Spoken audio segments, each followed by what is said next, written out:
Alright, yeah.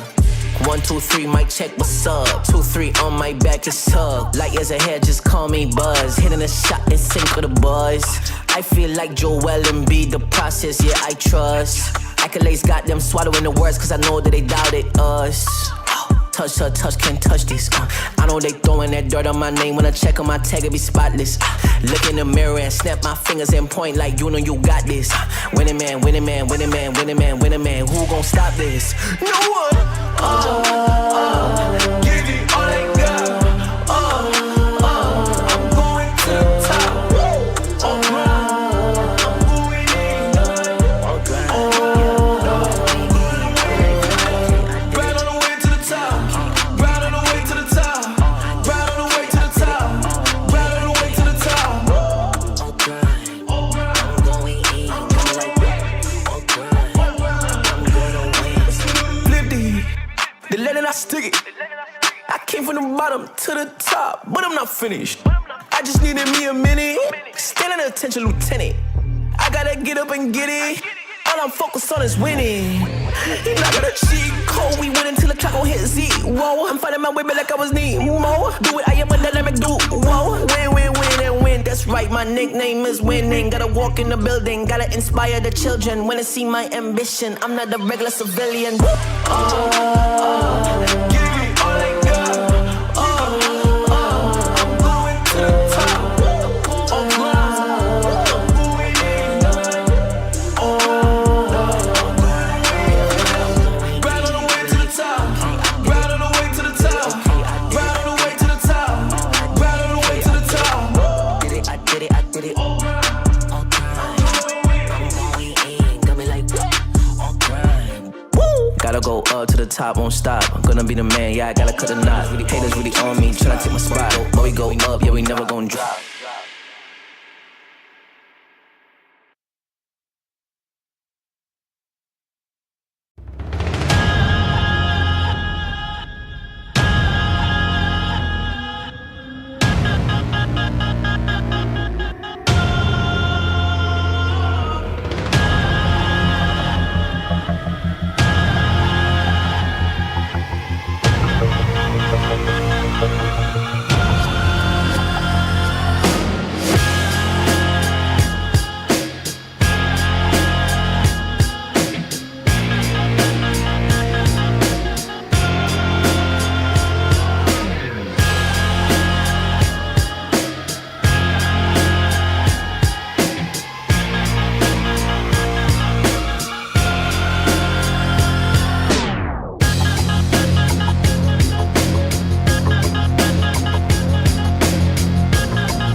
Alright, yeah. 1, 2, 3, mic check, what's up? 2, 3 on my back, it's up. Light years ahead, just call me Buzz. Hitting a shot in sync with the buzz.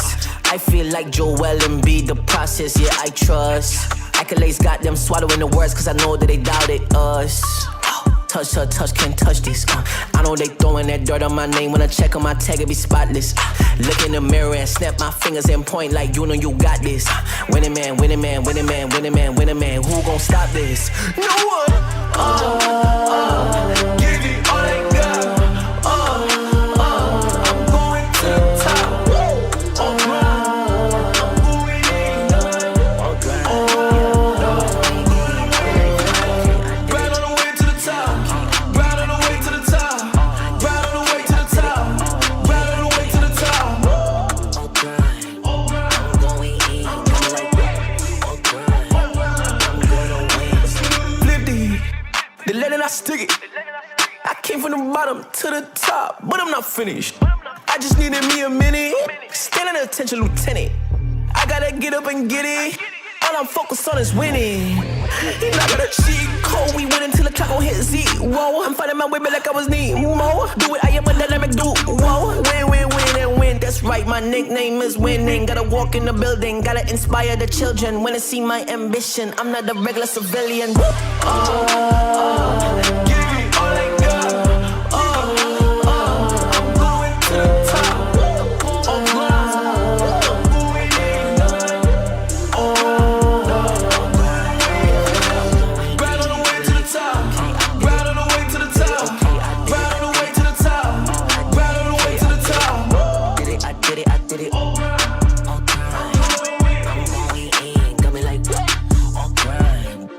Gotta go up to the top, won't stop. I'm gonna be the man, yeah, I gotta cut a knot. Haters really on me, tryna take my spot. But we go up, yeah, we never gon' drop.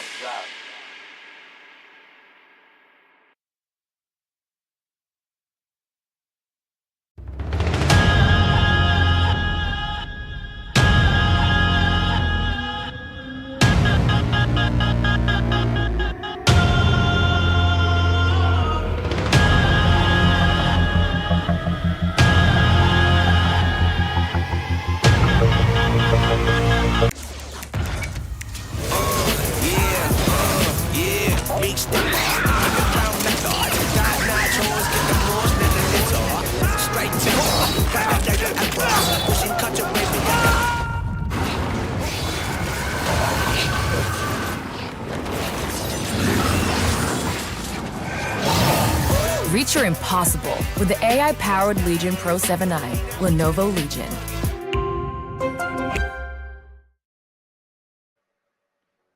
Guys, welcome back to Lenovo and Intel presents India's Top Gamer featuring Mythpat, and this is the League of Legends tournament that's following us, and it's going to be a hype one. Today I am joined by the smiling face of Potato Monster. Potato Monster needs no introduction, has been in the scene for quite some time, was a player till the recent last tournament, but now has chosen the dark side, the better side, I think so, of the casting desk. Potato, what would you like to say to the people watching? Yeah, I after establishing my utter and complete dominance over the competitive scene, I decided to let other people have a chance. So today we are going to find me in the caster desk over here, and madness, I am super excited. It's been a while since I've been casting a game, Yeah, it's going to be very fun. I always enjoy your company offline. Now I'm going to be live with you, the casters. It's going to be a very good game. And we have a pretty good series on our hand. Mind you, guys, this is going to be the end part of the tournament that's being streamed right now. So you have your top 4 teams that were decided. They went into basically a double elimination bracket playoffs over here. So we are going to be seeing, the top dogs. Unfortunately, though, we don't have SETUL present because they had to forfeit the matches because of difference in timings over there. Basically, they could not end up playing. So we won't have SATL Esports in this. But without further ado, Potato, take us through a bit of this prize pool over here. It's quite some money. Yeah, quite a bit of a prize pool over here, especially for like this event we have here. And the first place, a pretty solid 50k to whoever manages to take it all away. And with SATL out, as you said, that a lot of teams are looking to really get their paws on that, right? But there's also the second and third place prize of 30k and 20k respectively, and we are already down to the top 3 in this tournament. So no matter what happens today, tomorrow, and on the day of the grand finals, people are going to walk away with quite a bit of change in their pockets.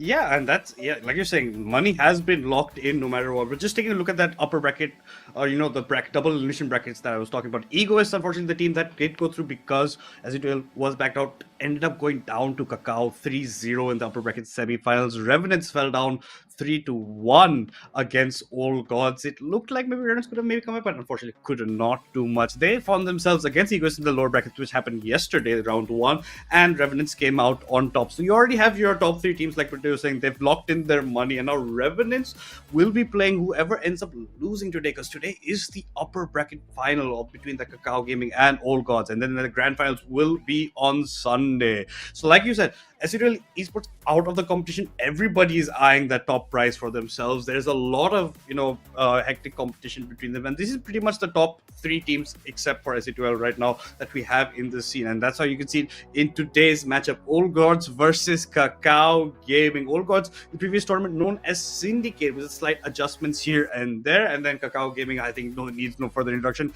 Definitely have locked themselves in as the second best team, maybe slightly behind SETL Esports, and I think they are going to be in for series for this matchup. And we know there's like a lot of competition between them. These players know themselves quite a bit. I'm going to put you a bit on the spot, Potato. I know you've written in the comments already, but any predictions from your side going into the series? That wasn't me in the comments. My prediction is 3-0 for Kakao Gaming.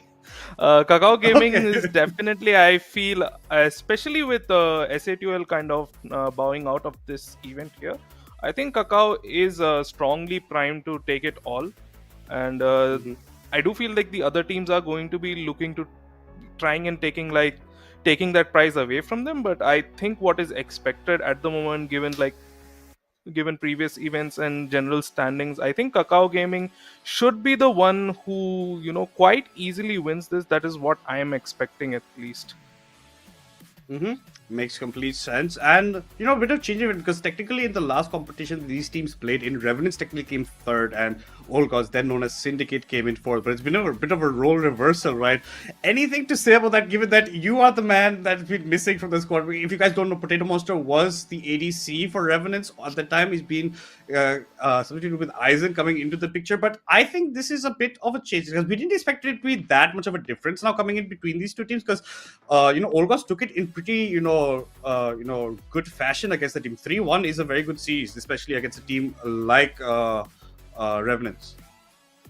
Yeah, if you look at the standings from Legend Ascend, it was kind of, I think most people, even me included, we were expecting Revenants to kind of take away that series from Old Gods, but instead we have a complete reversal of that somehow. And of course, both teams have had some roster changes. We have Eisen replacing me in Revenants, and Hallucination has come in as the new supports for Old Gods, formerly known as Syndicate. So it seems like maybe Revenants need some more time to get adjusted to the new lineup, or they were missing a couple of key players during the series. So Ezian, their main jungler, was not present. Eisen also, I think, was a bit under the weather, so they were struggling a bit there. But I think the general expectation was at the end of the day that Revenants would come out on top. But that means that we already have an upset in this tournament, Madness. Well, that's what we come to love and expect from these tournaments. We do see a lot of upsets, maybe just not in the top 2 or top 3, but yeah, upsets do happen. And yeah, this is a nice introduction coming. Like Patel mentioned, Eisen wasn't present, so that could also contribute. Eisen maybe under the weather, not performing the best that he could. Essentially over there, just the limitations physically over there, that he was not feeling that well. So yeah, these things do come into picture, especially in a game like this, especially in a BO5, right? It's a very long kind of series. It's a very tiring kind of series as well. Champion pools get dove into deep. You get targeted quite a bit. I think Eisen was just never allowed to play his Caitlyn as well.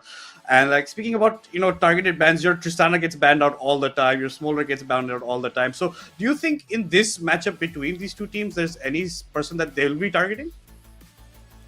I think it's hard to say, but I do expect a couple of bans being targeted at Harambe, as we usually see. On the other side, on Kakao, generally they have quite open champion pools, so I don't know if target banning would actually do anything there.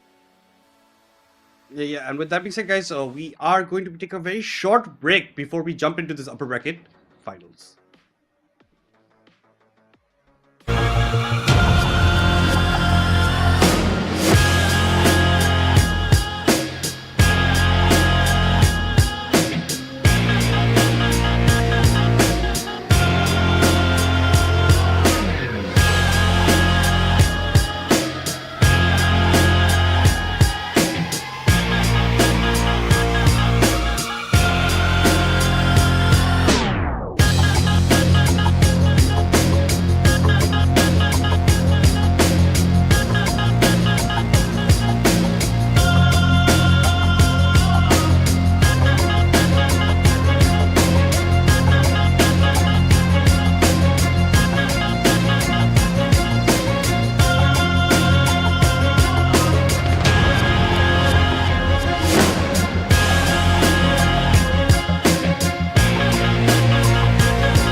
Alright, yeah. 1, 2, 3, mic check, what's up? 2, 3 on my back, it's tug. Light years ahead, just call me Buzz. Hitting a shot in sync with the boys. I feel like Joel Embiid, the process, yeah, I trust. Accolades got them swallowing the words, cause I know that they doubted us. Touch her, touch, can't touch this. I know they throwing that dirt on my name. When I check on my tag, it be spotless. Look in the mirror and snap my fingers and point like you know you got this. Winning man, winning man, winning man, winning man, winning man. Who gon' stop this? No one. Give it all they got. I'm going to the top. I'm going in. Right on the way to the top. Right on the way to the top. Right on the way to the top. Right on the way to the top. I'm going in. I'm going on wings. Flip the lead and I stick it. I came from the bottom to the top, but I'm not finished. I just needed me a minute. Standing attention, lieutenant. I gotta get up and get it. All I'm focused on is winning. You're not gonna cheat code. We win until the clock gon' hit zero. I'm fighting my way back like I was Nemo. Do it, I am a dynamic duo. Win, win, win, and win. That's right, my nickname is winning. Gotta walk in the building, gotta inspire the children. When they see my ambition, I'm not a regular civilian. Give it all they got. I'm going to the top. I'm going in. Right on the way to the top. Right on the way to the top. Right on the way to the top. Right on the way to the top. Did it, I did it, I did it. I'm going in. Got me like, all grind. Gotta go up to the top, won't stop. I'm gonna be the man, yeah, I gotta cut a knot. Haters really on me, tryna take my spot. But we go up, yeah, we never gon' drop.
Alright, yeah.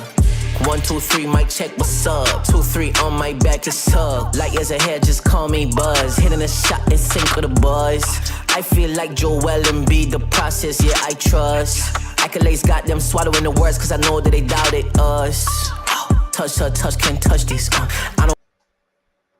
Guys, welcome back to Lenovo Needle Presents India's Top Gamer featuring Mythpat. We are yet again coming into it. Sorry for that short delay. We are going to be jumping right into the draft of this game. And just before we cut off, before we took that short break, I think we were talking a bit about, who's getting targeted here and there overall. I think, some people have the shorter ends of the champion, people like Deadeyes, especially over that side. They target him quite a bit and they try to mask it a lot. Maybe even try to go for counter picks. But that's the beauty of Fearless Draft, right, Purito? Yeah, it really pinches your champion pool. Speaking from experience, you really have to dig deep, figure out new champions to play, and really expand that champion pool. Otherwise, you do suffer. And Deadies is someone who has been picking up more champions over time. The same for Harambe a bit. So I kind of feel like most probably Kakao might look to target either of those two. We did see Revenants take away one game last time against OGs, and during that game they banned 5 junglers. So that's the play. Who knows? That could be the play, yeah, if you go for the meta. Like I was saying, we were watching that game on the Discord, and it was pretty fun to watch out how the banning was going down. They banned quite a few on that side. Yeah, but Harambe does get targeted. Maybe the Lucian ban is going to be a perma one on that side, because I'm pretty sure every single team that's been playing against him have been banning the Lucian quite a bit against himself. And like you're saying, he's been picking up quite a few. His Kai'Sa, his Ezreal, his Lucian is the staple that we knew him for, but he has been picking up champions here and there. He is improving it. So maybe if they focus Deadies, that could be a problem, but like you're saying, Deadies.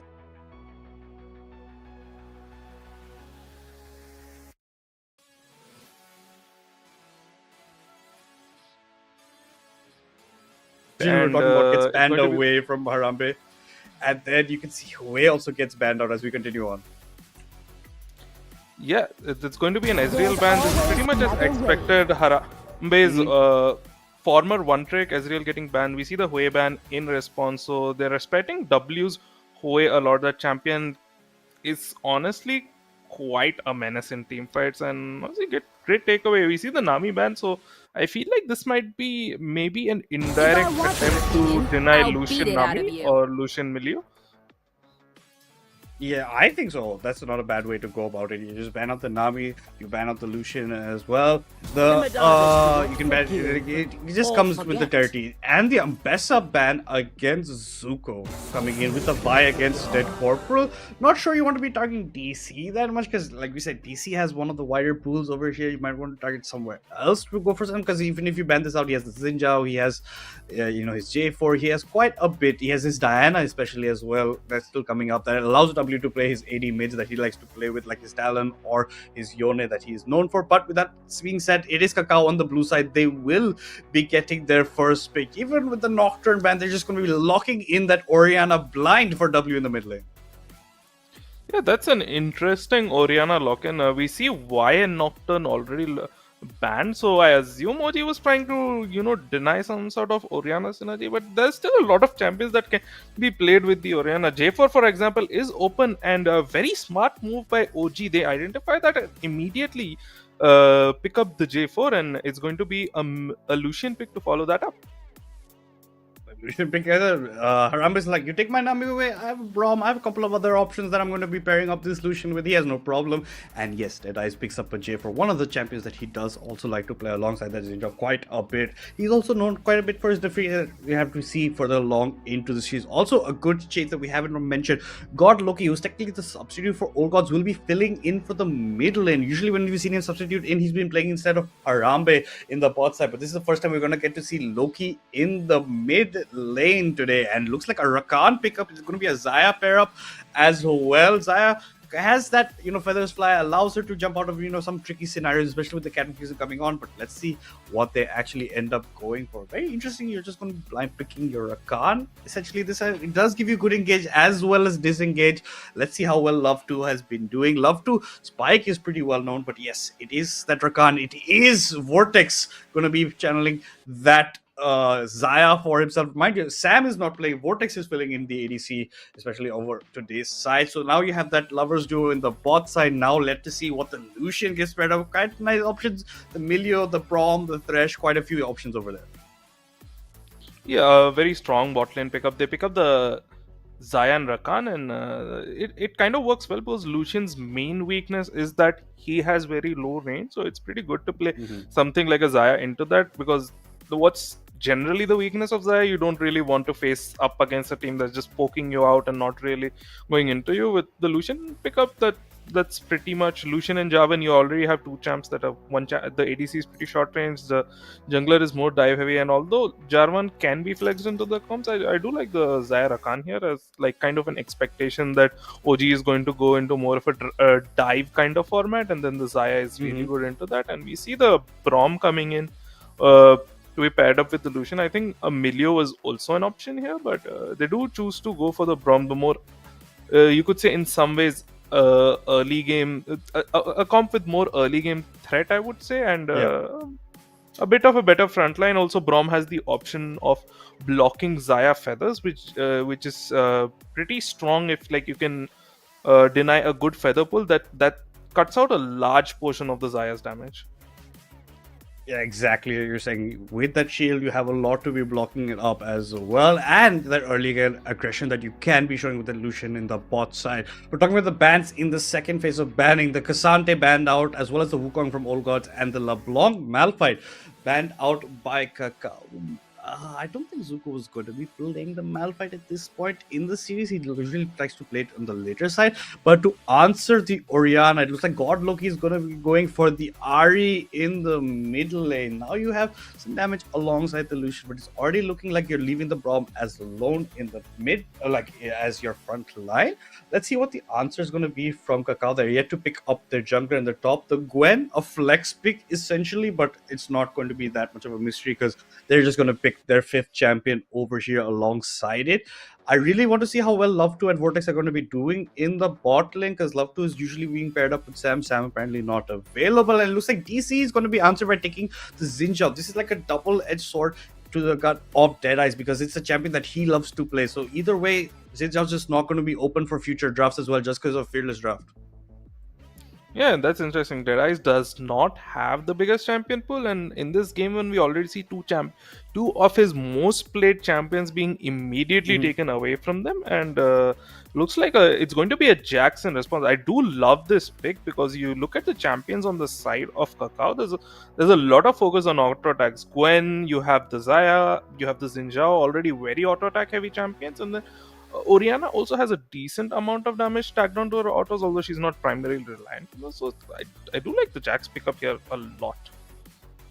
Yeah, the Counter Strike is going to help out quite a bit in these team fights for Zuko. Not always had the best performance on the Jax in the top side, but now he's against Copy as well. Two of the Mammoths in the top side. Copy known as one of the best top laners in the region currently, the way he plays it, and Kakao Gaming has been known to, switch roles later on in the series. We're yet to see it. We didn't get to see that much during the previous tournament that they played, but that's always open for the books. I'm also interested to see how W is going to do against Loki technically on his off role, given that he's an ADC main. So that will also be an interesting matchup to be seeing between them with the Orianna and the RE combos going in between that side. And with the Orianna ball on the Xinjiao, if he is in, you can also use it depending on you can put it on the Rakan as well. So you have options for going for your shockwaves as well.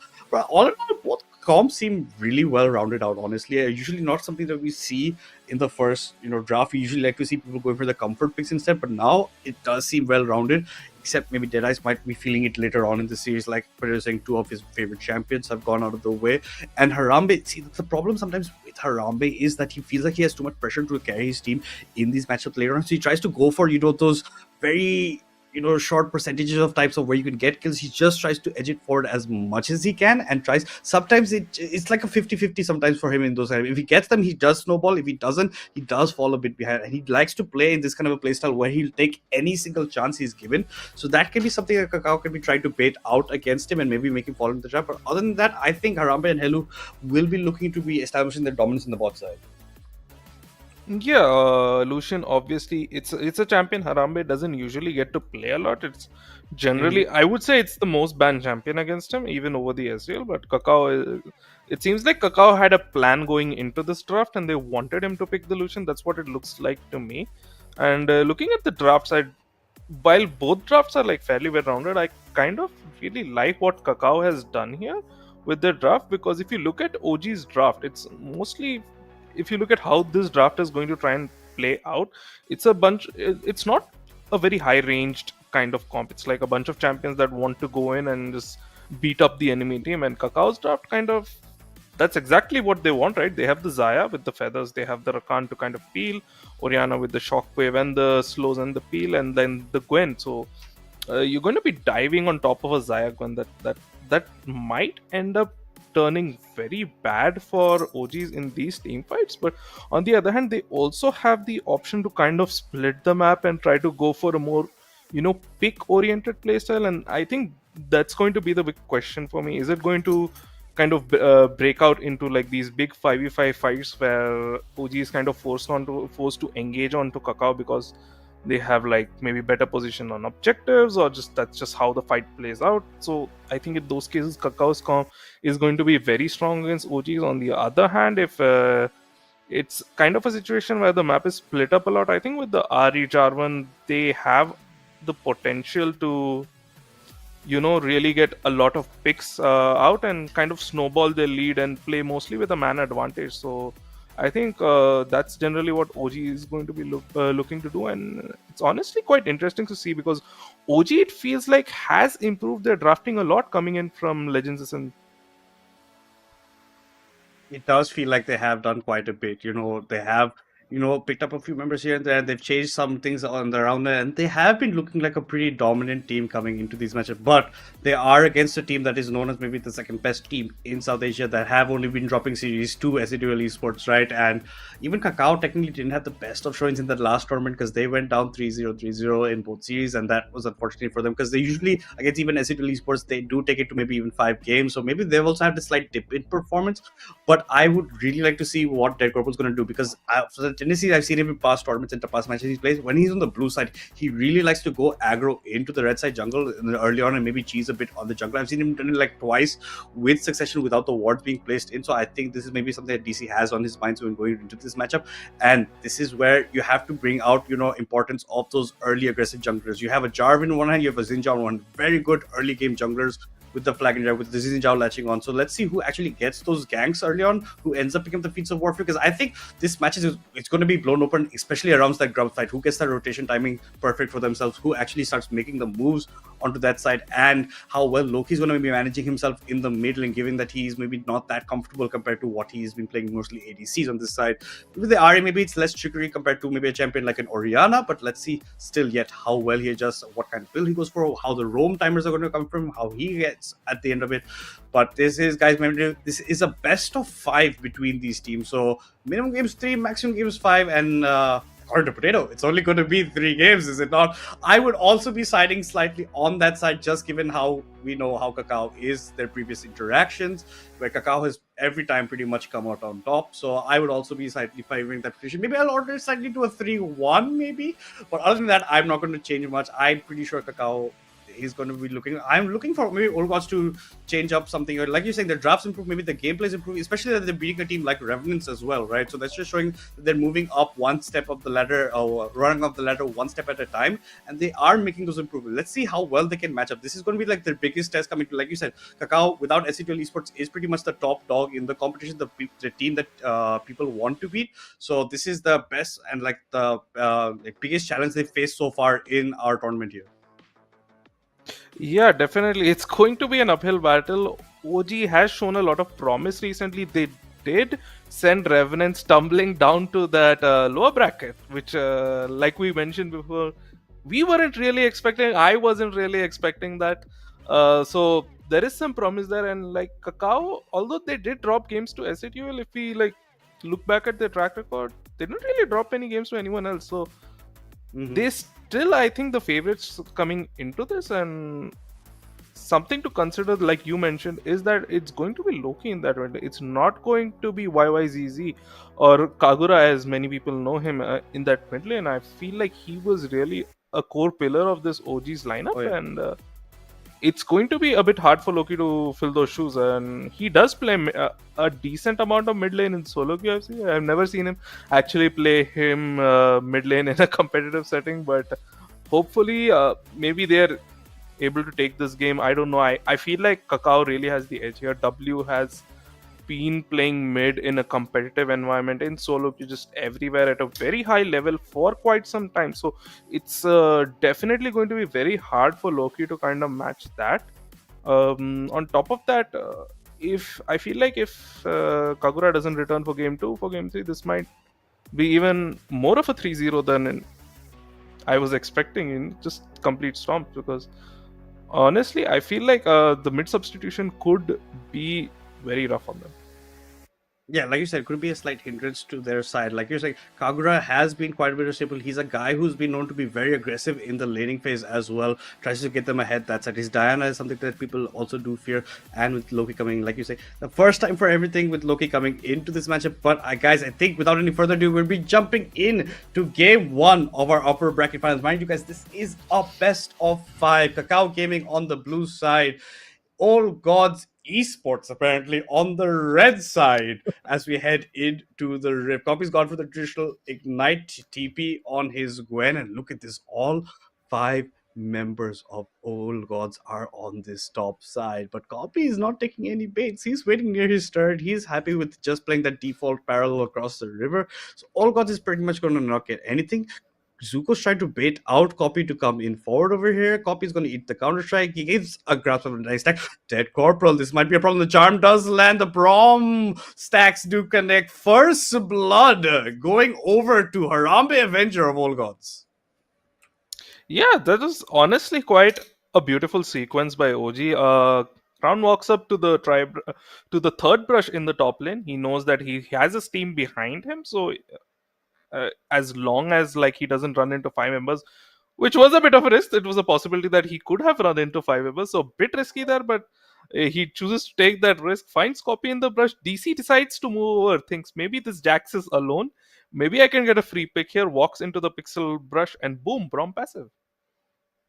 Braum passive definitely plus with the charm start. Oh, they might even be looking to count onto Vortex. The Braum passive comes in, instant cleanse by the Xayah. So that's one summoner down already in the starting phase. Plus, you've lost quite a bit of HP for the Xayah. So it's not the best of starts for Kakao. A nice bait for All Gods in the top side over there. That's the whole point of Crown going a bit emphasis against Copy over there. Even picks up a couple of grass stacks in this side. W, Electrician proc from Loki. This is the matchup that we have in mind, given that this is where they are slightly lacking. Another Q connects love 2 with only 2 stacks, nothing much on those sides. Vortex has chosen not to go for his healing pot, choosing to use his, Doran's Blade to start for those heal ups. But look at Halo, who's walking in. He doesn't have the level 2 timer though. They're really going into Vortex. Vortex even flashes away. Harambe ease forward, gets the stun lock in, locks up onto the Rakan as well. Hallucination might be paying the price, has to flash away. No flash available. Vortex. Love to might be even doing in hell pops, getting popped by the Braum. Love to has to jump away from the. It's already an action-packed start to this game over here, Pereira. Yeah, and this is exactly what I was expecting in the bot lane. Tons of action, tons of trading, and I would say that OG Esports is going to be the one coming out on top. Lucian does have both his sums available, so that's something important to consider here.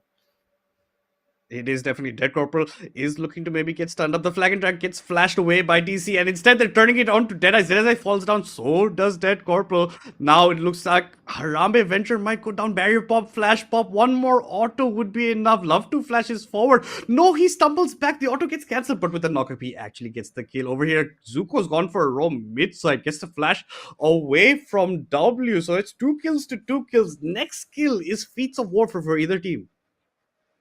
Yeah, and this is a very, very action-packed early game.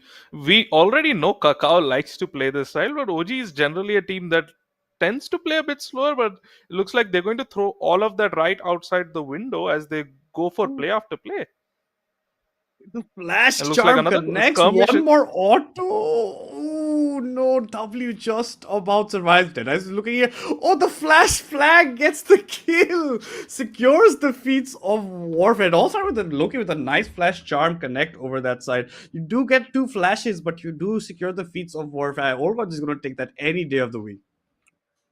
Yeah, this is just absolutely insane. We were talking about how God Loki might not be super comfortable in the mid lane, and he just shows up and he's like, "What do you mean by that, buddy?" Goes for the flash charm, tons of damage, just barely misses out on the kill, but Deadeye is there, is just like, "No worries, buddy, I got you." He is, no worries, absolutely. The flag gets it, and Copy's trying to stall the wave as much as he can. Topside CS, looks like Zuko has the favoritism, but that's a huge wave also coming to Copy if he ends up picking it up. And mind you, W does not have flash. Halu's come in for the gang. Q connect could be a nice dodge from W over that side, but the passive stacks are still going to connect. You're going to eat a ton of damage as this Orianna, and this might not be enough to run away. One more auto, no!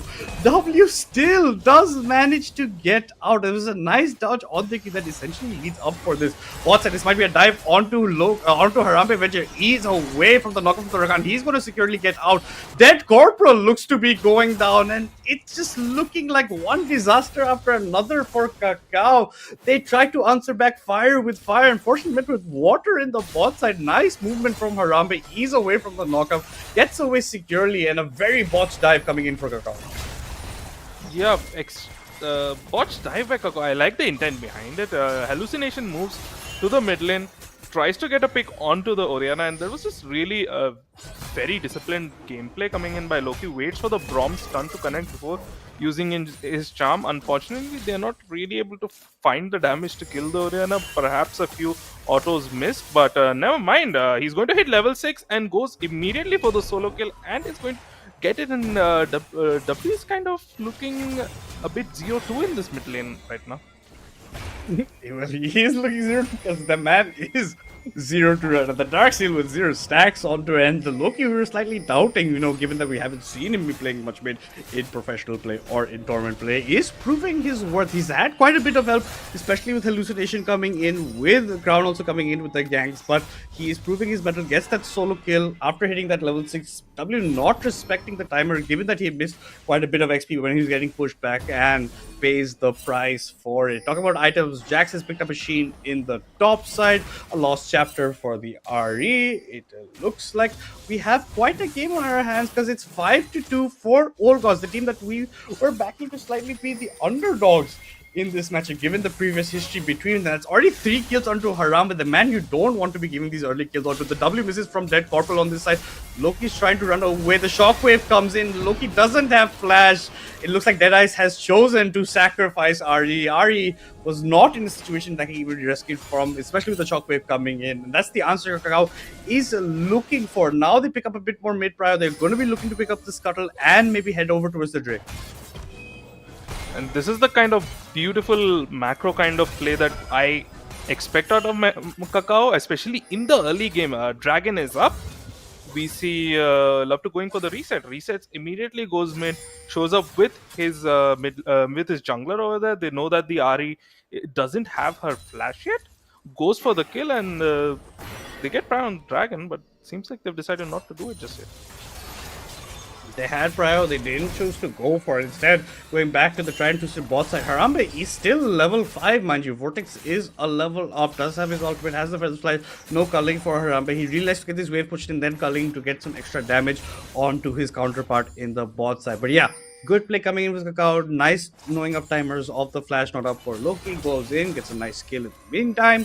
And we've settled down into more slow plays. You can see just CS-wise, Vortex is quite ahead of Harambe right now. Already 10 CS, now getting picked up by Harambe, but Harambe has those 3 kills, mind you not. On the side of Kakao, the kills are 1 locked up for the round. Harambe actually steps quite a bit forward, gets knocked off. Vortex is looking for the trades, looking for maybe a pullback, but no, the shield was up, doesn't go for it over there. Here comes the culling, get completely blocked by Love to, even a heal for good measure coming out of the count. Maybe a bit of a misstep, maybe have liked it. Dead Corporal's coming from this side, he's coming in just charging forward like he can actually go in. Hallucination does get rooted in with the fullback, with the E from the Zaya, and so they do pick up a kill. But look like an obvious situation. Hallucination even had his flash up and chose not to use it. Yeah, I don't know why that. Like, I don't feel like Hallucination would have died there. It looks like it's going to be a follow-up dive onto the Lucian. He's dropping really low. Tries to trade the kill onto Vortex. A TP is going to come down. That TP is from the Braum. That is from the Braum, who has that unsealed spellbook for himself, and it is Harambe that does have a lot. Hallucination. I'm not sure. My eyes played some games with me, but you saw the you saw the flash as well, right? I think Hallucination might be hallucinating a bit, because that flash was something, but we have an all-in going on in the top lane. Take us through this madness. Oh, Crowd's going very low. The Ignite is sticking, but he does have backup. Deadice is close by. He is going to be jumping in over here, but Copy is going 1 versus 2. He has no problem. Instead, Deadice has to flash. Crowd's in a very tough spot. No, the Q counter strike, it's not enough. Copy has enough damage. The flag and drive comes in. Deadice, one more order. No, Copy with the spacing. The movement away with another snip. It's a 2 for nothing in a 1v2 situation for Copy. Hallucination is going to jump to God Loki to get away. Love to come in as well. There's a blasting plan. God Loki, be careful. Nice flash W by Dead Corporal. Loki's trying to get the kill onto Copy. It's not enough. The charm misses. Copy yet again picks up another. He goes on a killing spree in a span of basically 1 minute over there. He's picked up 3 kills back to back, and OG is getting a bit greedy trying to catch out this Gwen Follower, and Hallucination might even pay the price. He's getting locked underneath his threat. They have to juggle the aggro nicely. The good ultimate comes in. You're going to get the kill onto Love 2. It's a 1-for-1. But it's a shutdown that goes over to a Braum while Xinjiao picks up another kill. So that's Kakao going to be taking that any day of the week. And this is what makes Kakao so deadly in this early game. You drop 1 kill and suddenly it turns into 2 kills. 3 seconds later, it's 3 kills, and then another 5 seconds later, you're getting dove and you give another kill. These games can turn so fast when you're playing against a team as aggressive as Kakao. Oh, but Harame might be looking to get locked up over here. He just about will get away. The feathers do fly. It's enough to secure the kill for Vortex. He does pick up a kill. The locket was also used. I don't think that was just that, is it? But yeah, you pick up a kill. Vortex. Harambe just not respecting that he's in a 1v2 on the side against the Zaire Rakan especially. But we have to talk about Copy. Copy is a monster right now. 300 Nasher's Tooth completed. But talking about some other items, an Essence Reaver for both the ADCs. The RD's just a bit away from the Malignant. You have the Fitted Ashes for the Orianna right now. Both junglers are... Oh, wait, it looks like Xinjiao does have the Sundra Sky. So Jarvan slightly behind in pacing, even though he's ahead up in camps. But what started as a 5 kills to 2 for OGs, like Potato said, you give them 1 kill, Kakao runs away with it. They're 10 to 6 right now. But in the meantime, in the mid lane, a nice shockwave with the W, but Loki does have his ultimate, does have the Spirit Rush, will get out of that situation. Shockwave has been used, mind you, won't be available for the team fight, but Loki does have TP very soon. They should take this advantage for themselves. Lucian is close by, is trying to spot out any danger for his team. It's a 3 versus 3 situation. OG is very rightfully so are paying to back. They cannot contest it, so this Drake will be going over to the hands of Kakao. Yeah, and that's going to be Drake for Kakao. The feats are still on the table. I feel like the tower probably goes to Kakao, given the situation in the top lane. It's going to be really rough. We were talking about how this Jax is going to be such an amazing pick into the very auto-heavy draft that Kakao has. But you know something else about Jax? Hey, buddy, he's not really good when he's behind. And this Jax is looking pretty behind. He's up against a 3-0 Gwen.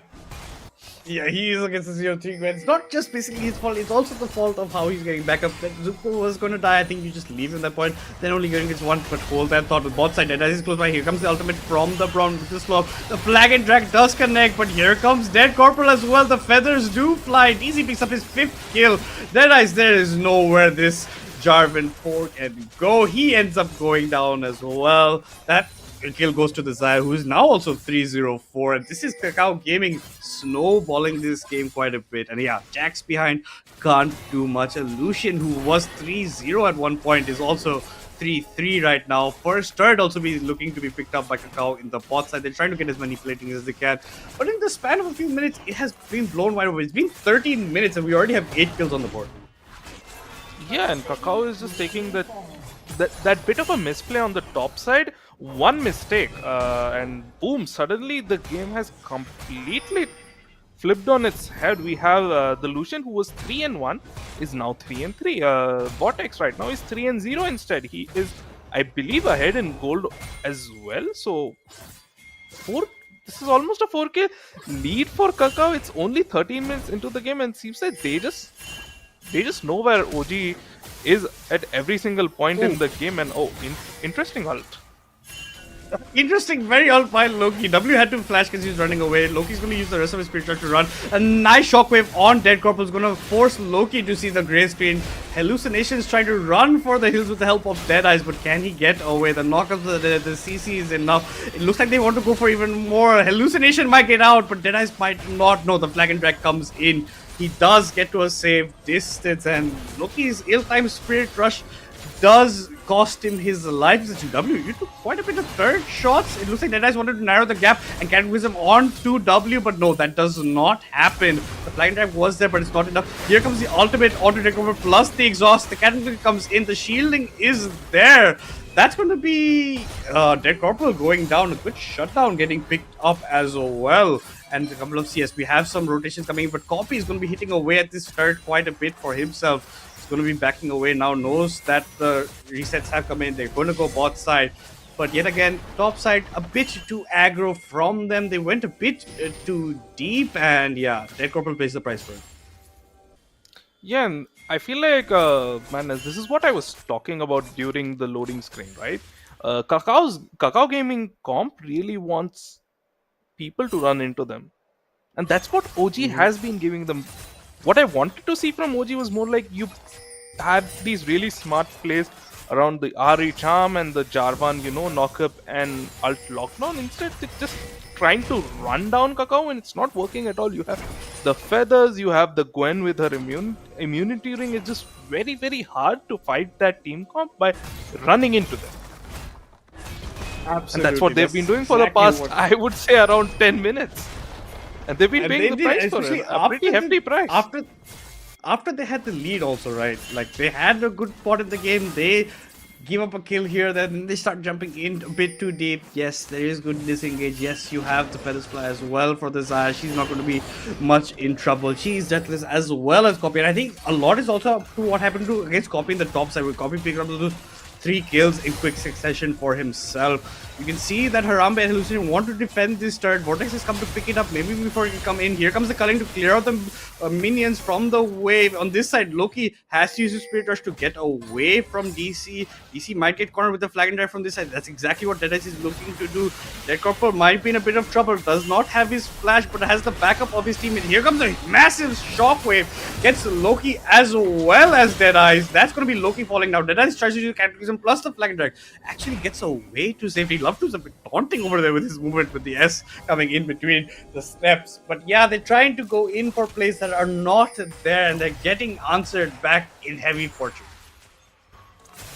Yeah, it's just a really rough spot for OG, because this team comp is not designed to scale into the late game. Yes, you have the Jax who kind of scales, well, not kind of, he scales pretty well, but that's it. You have the Jax. The Gwen scales equally well, if not better. You have J4 is going to fall off. I mean, so does Zinja, but Zinja here is in this comp is not a carry, right? He's just there. He's going to jump in. He's going to press R, spin around, and just be very, very annoying. And on the other hand, you have the Orianna, Zaya, and Gwen just whacking away at you. On the other hand, what you have? You have an RE.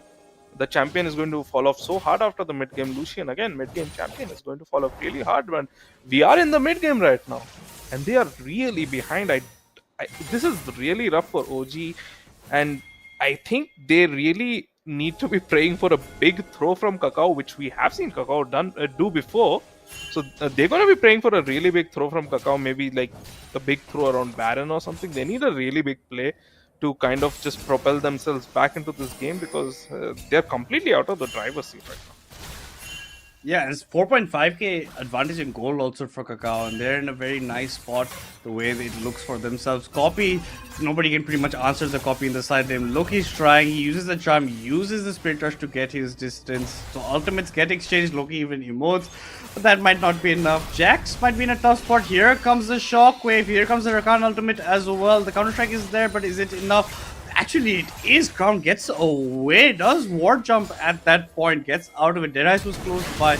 Dead Corporal goes in over here. He's against a couple of members. Harambe is trying to keep his distance. Here comes the culling as well. You have Loki with the damage at this side, but it might not be enough.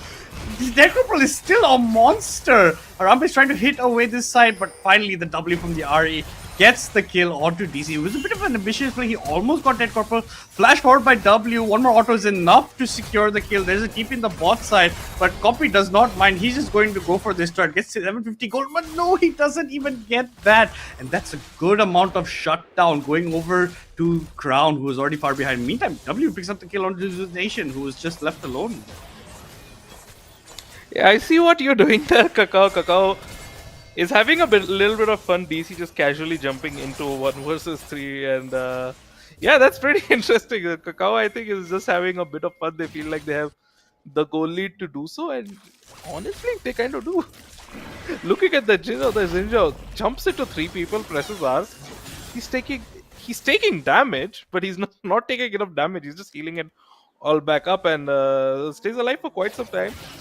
W is able to rotate over to mid lane, flashes forward and autos the Lucian for a really nice kill. But yeah, Copy giving up his shutdown in the bot lane is a bit sussy, but it's all right. It's still what, a 5k goal lead, 5.5k goal lead there. Kakao is strongly in the driver's seat still.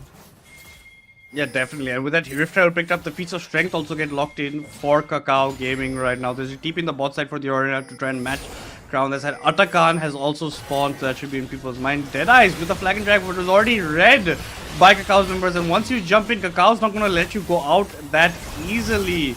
And this side, you can see Love 2 is just running for the hills, but it's a very scattered fight. A lot comes in. The Shockwave does connect on Harm Avenger, but it's not enough damage. Crown's getting focused by the pick. Crown ends up going down. But now, who is there to stop the rest of Kakao Gaming? Crown is out of the picture. 4 members out of the picture. Loki's trying to juke his way to get to safety, but it's an ace coming in for Kakao Gaming over here. They have lost 3 members. They pick up an ace and will definitely be picking up the Atakan for themselves as well.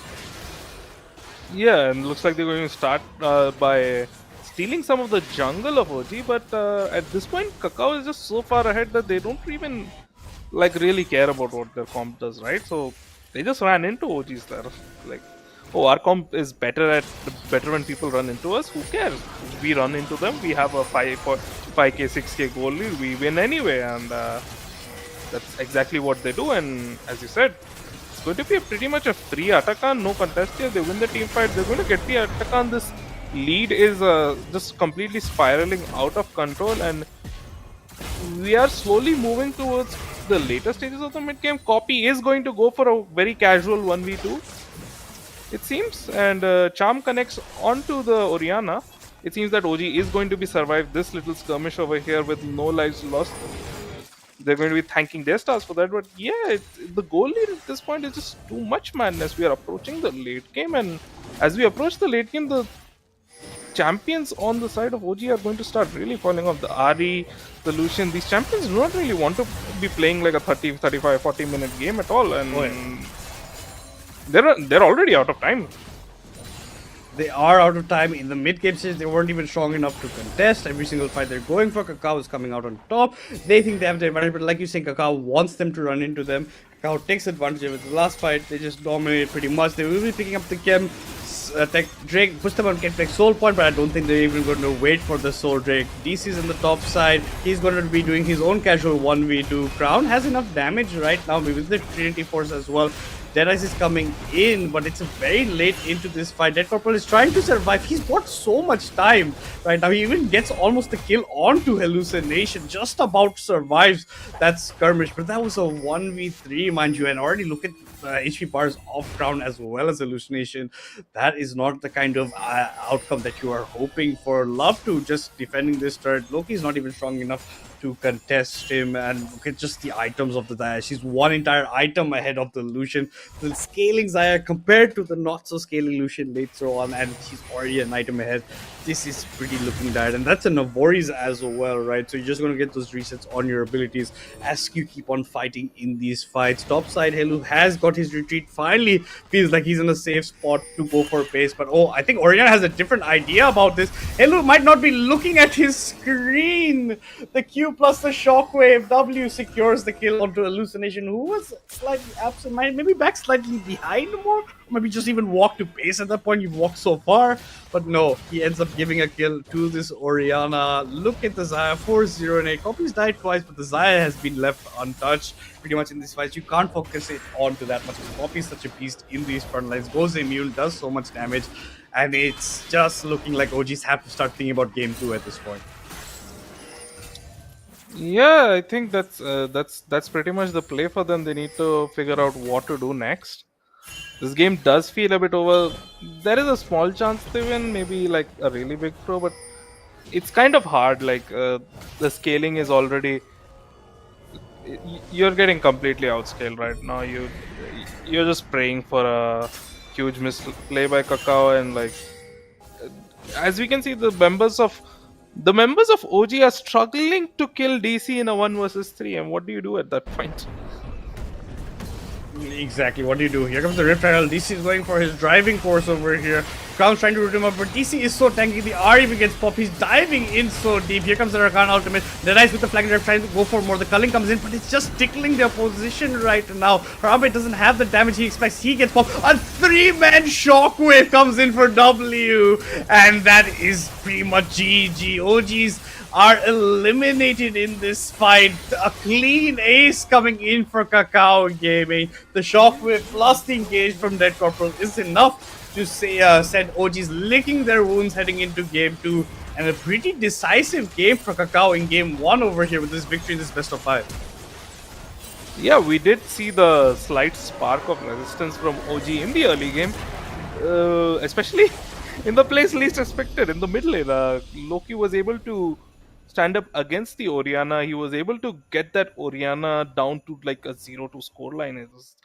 It wasn't looking super amazing, honestly, at the beginning of the game, but like, which wasn't really able to translate that. So, what I would have liked to see was like, you have this Orianna that is ahead right now. Like, why don't you help her shove waves, roam to the side lanes? Like, the Orianna can't possibly follow. She's just too behind. Instead, they go for a very weird bait kind of play at top. Crown really trying to force onto Corpi there, completely backfires, ends up giving him a double kill in a 1v2. That's definitely something you don't want to do at all in a game this important, at least. But yeah, that ends up being kind of the trigger to completely flip the gold lead over. And on the bot side, we have the follow up to that. Rakan does die in the top lane to the dive attempt. It's like it's not an issue because the shutdown goes to the Brom. He respawns, and Harambe is just completely unaware of the fact that Rakan has respawned. He's going to be in that bot lane real soon, and he dies as well. And that was the beginning. That just completely flipped the game for OG. It did flip the game for OG. Kobe getting the triple kill early on was also detrimental to them. They couldn't do much. Gwen's already so far ahead. Your Lucian, that was looking pretty nice at the 3-1, goes 3-3. Vortex doesn't die throughout the game. He's also looking short. Dead Corporal, this man has to be talked about because he's doing multiple 1v3s across this rift at multiple times, and he just buys so much time. He even almost gets kills both of the times that he was in these fights, and just by his liver, he doesn't actually manage to accomplish that. But just looking at the stats of this game, it was a 25-minute game, bit on the shorter side. OGs did have a good fighting chance early on with that 5 kills to 2 kills lead, but at the end of the day, it's Kakao Gaming with 27 kills to the 14 of OG, the 52k goal to the 44. 9 towers to 3, all 3 Drakes in their pocket. So is the Rift Herald, so is the Atakan. The only thing that OGs managed to pick up in terms of jungle objectives were the 3 grubs, and after that their fighting was just not the way they're going. They did run into a draft that can just say, just run into me, there's no problem whatsoever, we'll just look after it, and that's exactly what happened. And OGs kept on falling for it a bit time and time after again, and when they realize their mistakes, they're just still already a bit too far behind to actually accomplish anything, right? Harambe in that last fight was just insignificant basically because his culling was not doing that much damage. He was quite a bit behind, and like you said, the mid game is where the early to mid game is where they needed to shine, and the early part did look okay, but the mid game absolutely did not.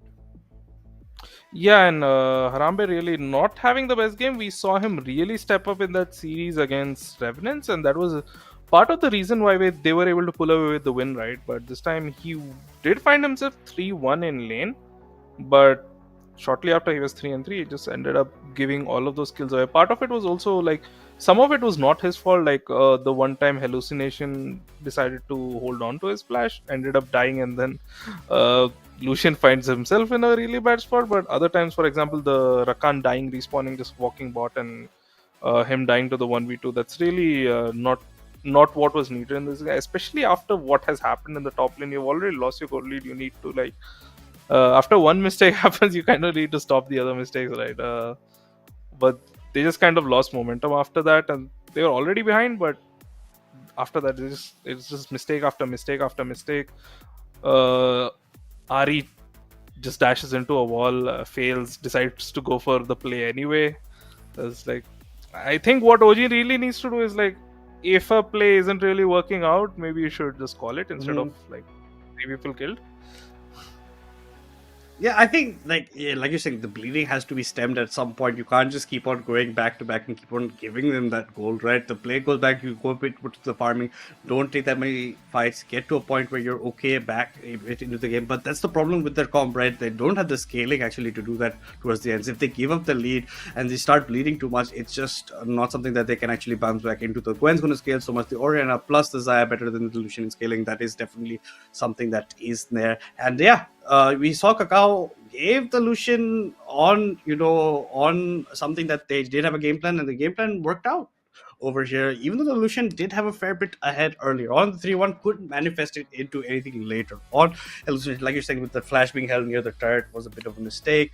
Early parts of the fights, I think they could have taken a bit more advantage. Hallucination goes in early before he even hits the level 2 in the bot side, and they kind of slightly lose a bit of momentum there as well, given how they need to fight afterwards. But yeah, that I think a lot of the talk about is that copy getting those kills in the top side. But yeah, I think the man that has to be your MVP. I think we could even give it to Dead Corporal as well. But I think just because this man had a perfect game technically with 6 kills, 0 deaths, and 11-6, going to be Vortex RH, who was filling in for Sam, mind you, doing fantastically. 9.1 CS per minute, 726 damage per minute, goes deathless. Every time he's making it hard that you can target him, you have to go for the other members instead if you are on the side of Old Gods, and he did a phenomenal job. I think their draft was well rounded. They did kind of counter in the way that the side of Old Gods had to play. So I think Kakao did phenomenally with that, and this is the point where you've got some champions out of the way. You don't have to ban the Lucian anymore. The Xinjiao, J4's out of the picture. So already just how this game's played and how Fearless Draft is, it is looking like it's going to slightly even favor more on the side of Kakao. Yeah, pretty solid start to them. This is what we expected going into the series. There was a bit of that hiccup in the early game, but Kakao in the end was able to bring it back. And I think this is what is really dividing Kakao and the like Revenants and OGs right now, is like just how good they are at snowballing off these mistakes. Absolutely. And with that, guys, we're going to be taking a short break before we jump into game 2.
on my name. When I check on my tag, it be spotless.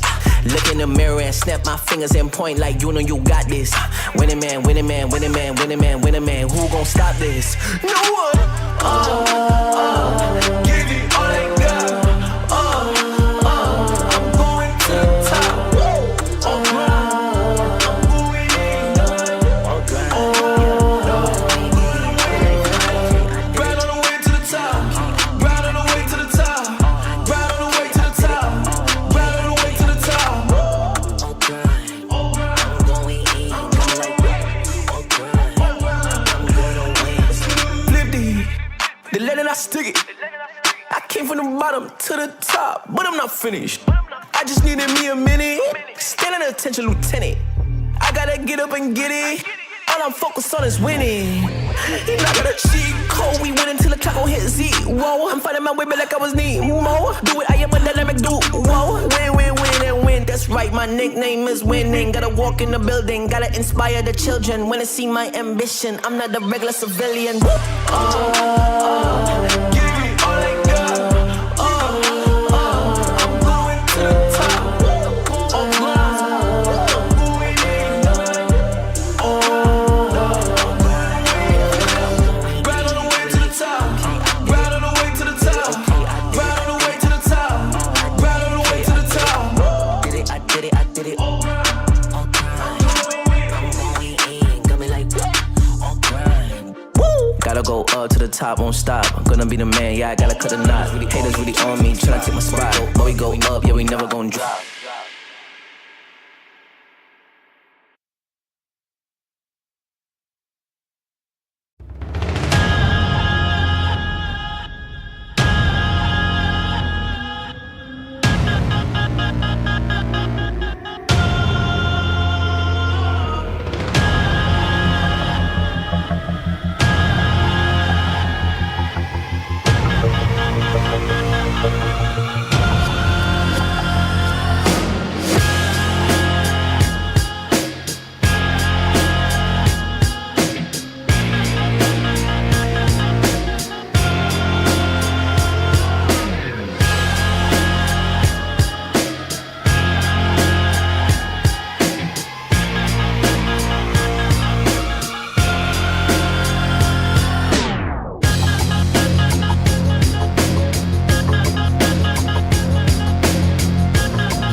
Alright, yeah. 1, 2, 3, mic check, what's up? 2, 3 on my back, just tug. Light years ahead, just call me Buzz. Hitting a shot in sync with the buzz. I feel like Joel Embiid, the process, yeah, I trust. Accolades got them swallowing the words, cause I know that they doubted us. Touch, touch, touch, can't touch this. I know they throwing that dirt on my name. When I check on my tag, it be spotless. Look in the mirror and snap my fingers and point like you know you got this. Winning man, winning man, winning man, winning man, winning man. Who gon' stop this? No one. Give it all they got. I'm going to the top. I'm going in. Right on the way to the top. Right on the way to the top. Right on the way to the top. Right on the way to the top. I'm going in. Flip the letter I stick it. I came from the bottom to the top, but I'm not finished. I just needed me a minute.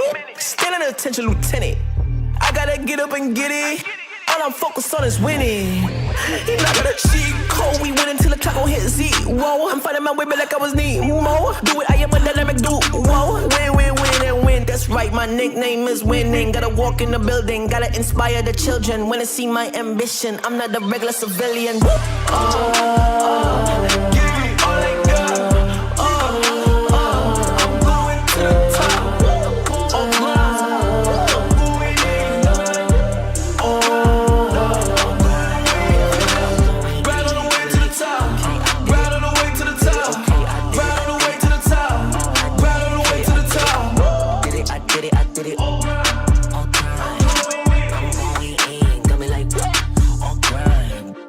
Gotta go up to the top, won't stop. I'm gonna be the man, yeah, I gotta cut the knot. Haters really on me, tryna take my spot. But we go up, yeah, we never gon' drop.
Alright, yeah. 1, 2, 3, mic check, what's up? 2, 3 on my back, it's tug. Light years ahead, just call me Buzz. Hitting a shot in sync with the buzz. I feel like Joel Embiid, the process, yeah, I trust. Accolades got them swallowing the words, cause I know that they doubted us. Touch her, touch, can't touch this. I know they throwing that dirt on my name. When I check on my tag, it be spotless. Look in the mirror and snap my fingers and point like you know you got this. Winning man, winning man, winning man, winning man, winning man. Who gon' stop this? No one. Give me all I got. I'm going to the top. I'm going in. Right on the way to the top. Right on the way to the top. Right on the way to the top. Right on the way to the top. I'm going in. Flip the letter I stick it. I came from the bottom to the top, but I'm not finished. I just needed me a minute. Standing attention, lieutenant. I gotta get up and get it. All I'm focused on is winning. He not gonna cheat code. We win until the clock gon' hit zero. I'm finding my way back like I was Nemo. Do it, I am a dynamic duo. Win, win, win, and win. That's right, my nickname.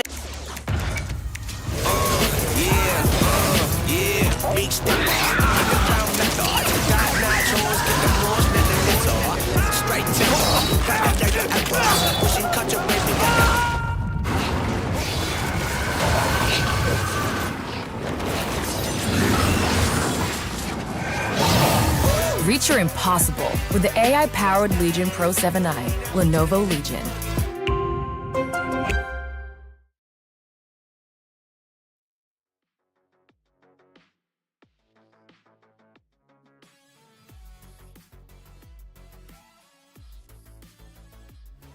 Yeah, my bad about that, guys. Welcome back to Lenovo Intel Presents India's Top Game featuring Mythpat. We are here on the casting desk, this time joined by a Nico, aka the gecko of our casting crew. And she's come back after a long time. And we do have a series. We do also have a substitution coming in for game 2. Loki was filling in the mid lane. We do have Kagura now popping up. So now, oh god, maybe 5 men strong. Maybe we can mount something. I don't know if you catch the first game, Nico. Any thoughts about it? It was crazy. It was very chaotic. They were going in all in. I saw the whole game, and it was fun to see both the teams play, how they cope up with the mistakes and trying to punish the other team for it. I'm looking forward to see. I'm back in this scene after such a long time, so it's really fun to see how the players are playing, what strats they're using. So yeah, let's see what they have in store for this. And what's fun is this is best of 5, and already game 1 went to Kakao Gaming, and all gods still have a chance to make that comeback. If they win this, they're gonna go to game 3, and then let's see how it goes, how it plays out. So yeah, what do you think is gonna happen this game? I think it's going to be slightly the same stuff that happened in game 1, basically much over here, because All Gods unfortunately couldn't do much, and Harambe's Lucian is also out of it, so is Deadeye's J4 and Xinjiao. Yet again, Kakao entered the draft of game 2 with the Ezreal ban. They don't want Harambe playing this champion over the Lucian, and it did pay dividends for them game 1. Time the Nocturne ban comes out from All Gods, there's no longer an Orianna Nocturne pickup because W picked up the champion in game 1. Mind you guys, this is a fearless draft in this best of 5. The champs in game 1 definitely not going to be seen here in game 2 as we continue with the draft. Exactly, and I'm curious to see what type of champions they're gonna play this time in the bot lane. I main support, so it's really fun to see what type of support champions they're gonna pick to synchronize with their ADC and throughout the whole team. Last game, I saw Rakan and Braum. I think both of them played really good, and it was really interesting to see how they played, how they tried to save their teammates.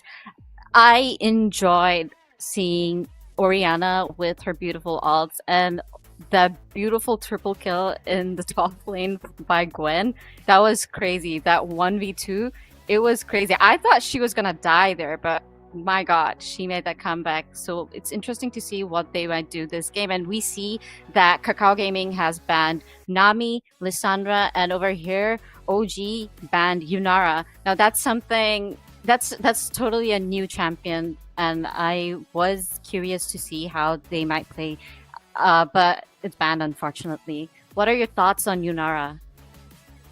I think it's pretty good in the right hands. It has very good late game scaling in as well, and it's a champion definitely Vortex has been getting his hands around, because he's pretty much been spamming this, especially in the custom games that we do play. You know, at the night times, he's definitely been playing quite a bit of Yunara, and he has been deadly in the champion. So it's very good point that you're going to be banning out the Yunara against him, and the Lissandra ban from Kakao makes complete sense given that Kagura is back on the playing board. The Volibear ban, a bit suspicious, because I think there's better other champions. They could go for an following suit from game 1. It's going to be yet again a blind mid pick. This time the Annie coming in for W. Like you're talking about, W did really well on the arena. Annie still can be flexed to support, but I don't think Love 2 is going to be picking that. I'm pretty sure this is still going into W's end, but other things have surprised me in the past. This can continue on the same path. Zuko's Jax, unfortunately, was quite a bit lacking topside. And like you're talking, Copy picks up the triple kill for himself, does phenomenally. The Jax, like, you know, Potato was saying, if he falls behind, just never seems to be a champion until he gets to late game stage, and even then your team is very bad in terms of scaling except for the Jax. But the Victor gets picked up as All Gods for the answer against the Annie, what they are assuming, like I am as well, that it's going in the mid lane in the hands of W. So Kagura is going to be starting off his journey in this upper bracket final with the Victor pick, and it looks like Harambe is going to be opting for the Severe as well. It is interesting. They went for Elise, the Kakao went for Elise, and I am curious to see. They have a lot of stun on Kakao's side, but then they have Victor from OG to make sure that they can counter that. And I feel like Victor, the new rework on Victor. His ult is pretty strong. So I'm curious to see how it turns out, because last time we saw that OG was pretty aggressive early on in the game. They were pretty aggressive in the mid laners, but this time I don't know. I'm not really familiar with how the players actually play. You're more familiar with it, so it's really fun to see what they're coming up with, especially since you are more familiar with it. And in the bot lane, we see the both ADCs are not. They were hovering over Ashe. We see Kaisa for Kakao Gaming, and we are seeing OG hovering over Wukong, but finally locking in on that Trundle. Do you think this is gonna be a push lane game, or do you think Trundle's gonna go jungle, or is he gonna go top? What are you thinking? I think it's probably going in Deadeye's hands, because we've seen Deadeye's play quite a bit. We haven't seen Crown on that side. Trundle is pretty still good in the meta. I really like also the Kaisa pickup from Kakao, because that denies it from future games from OGs, because Harambe, one of the three champions I talked about before drafts even had begun for today, is the Kaisa, the Ezreal, the Lucian. Lucian's out, Ezreal banned, Kaisa picked up. So now Kakao only has to focus on one ban going forward. And now you can see the Thresh, man, and that makes complete sense. This is a champion that Hallucination is known for. It's also a champion that can be a bit of a hit and miss. If you dodge the hook, you have so good free time in the lane, depending on how you're playing it. The Nautilus ban comes in from Old Gods as we continue on to see the Leona ban. So we're just getting a bunch of tank supports getting banned. Now it looks like we have a slight re-hope getting in for us over here as we head in more of this draft, but already the champs getting locked in make it very interesting. I think Deadeye seems that's one of the new champions that he's added to his pool essentially over here with that Trundle, and we have seen him get an MVP on the champion before, so we know he can do quite a bit. And Trundle has a very fast clear, but on the other hand, Dead Corporal has picked up one of his namesake, the Elise, basically over that side, and he's going to be looking for make the early game as chaotic as possible, even more compared to game one essentially over here, because that's what Elise will be going for. That early game prowess plus trying to snowball is what that Spider Queen is known for. But then again, you need to think about they took Sivir, and I think Sivir is a really good pick against them because they have a lot of stuns, and I feel like Sivir's spell shield could outplay the stuns that they are probably going to hope for. But how many of the stuns are they going to block? Is Sivir going to block? That is also the thing. So I'm really curious to see what support they're gonna take, what other laners gonna take, and I feel like, as you mentioned, that Trundle is actually gonna be a really strong pick for OG game. I feel like they're locking in this game, trying not to make the same mistakes that they did last time, because I feel like this time they can push the side lanes with Trundle while the other fours are like trying to distract them, having a team fight somewhere else. So let's see how it plays out, what happens. And last game, we saw Kakao securing all the objectives, maybe except the Void Grabs. So I'm curious to see how they're going to play out this game. Maybe more focus on the jungle objectives and how it is going to phase out. And I think there was a technical glitch, but we are back, and they are, I think, doing the banning phase again. Yeah, I think just someone had disconnected. We just rehosted the lobby. It's going to be the same picks and bans until that Leona ban that we saw, and the last ban for Kakao can be anything that they choose to. But you can already see a very good, like a lot of burst damage coming out from Kakao in the terms of the Annie, the Elise, as well as the Kaiser. Kaiser is going to have so much mobility going out behind those stuns, behind good Tibbers coming in for W. We haven't seen W, honestly, play that much Annie in our competition. Not something that he's that well known for. It could have been either an AK-45 or even Akshaj has been playing Annie sometimes in best of 5 series, maybe to be different results depending on how it goes. Harambe has picked up Sivir a couple of times in the last competition that Old Gods, then known as Syndicates, were participating in. But now with Hallucination, the bot side, a lot of engaged supports were getting banned out from what we can see. You can already see the 3 champs that get locked in, but that Victor has a lot of skill. Elise falls out later on, becomes just basically a cocoon machine at that point. and the Leona ban will come in. The Rel. Okay, maybe it was a mistake on what they wanted to ban, and maybe someone had DC'd in that regards. That's why we had the rehost, because Rel was not what they had banned that time. The Leona is what they were looking for. It looks like the Rel ban comes in for All Gods. Let's see if Kakao is going to ban yet again another support engage. No, it's going to be the Lulu instead for that Severe gets banned out of it. The Emilio's still open though. Yeah, Emilio's still open, and they are all. OG is going to lock in on that Milio. I guess they're not still locking in, and it's annoying to play against Milio. And I feel like banning Lulu was actually a really good decision because her polymorph is something really annoying, especially like she can polymorph Trundle, and the whole team fight will change. And we see OG locking in on that Milio. Curious to see what Kakao Gaming will be locking in. We have Renekton in top lane and locking in on that Leona. They have a lot of stun, one after another. I feel like it's going to be CC after CC, but OG also has a really strong team to back them up. So it's gonna be fun. Oh, it definitely will be. And Milio, like you said, is very annoying to play against. One of my most hated supports to play against pretty much in the bot side. But to answer Copy picking up the Renekton blind, it's going to be Zuko on the Cassandra. And Copy on Renekton is something that he loves being very aggressive, and that's exactly what you want to be with the Renekton. So look, he'll probably go the Ignite, but he's probably going to go TP here, so maybe less skill pressure, but he still will be looking to create a lot. And there's a lot of shields on that side, the Miller shields and a lot. So the empowered W's from Renekton, you cut through them as well. That you have to be mentioned. But yeah, that one last engage support that was left, which was the Leona, gets picked up by Kakao Gaming. So they have their engage ready for them. But the side of All Gods, engage is a very hard option because, like, what do you have to even start your engage over here? Maybe a Trundle pillar to block someone off, and you go from that side.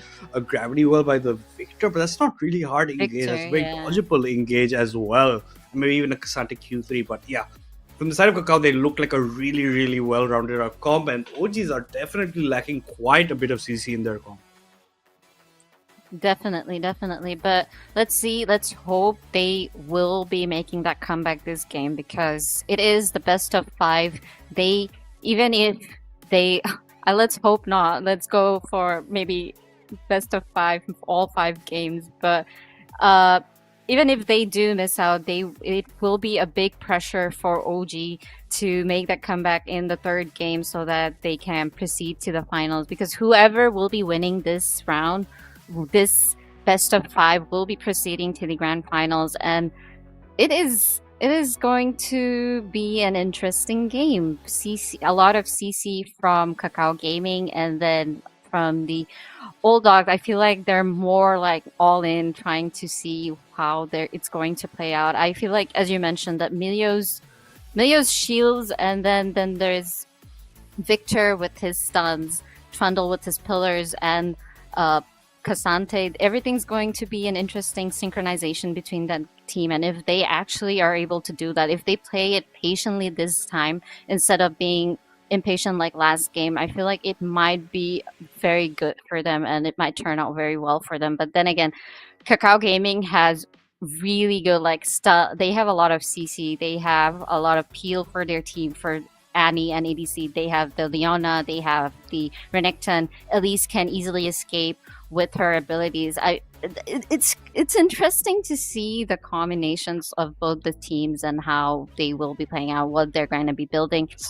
Early game, I'm curious to see what they're gonna do, because last game we saw how OG got that kill in the top lane in the first round.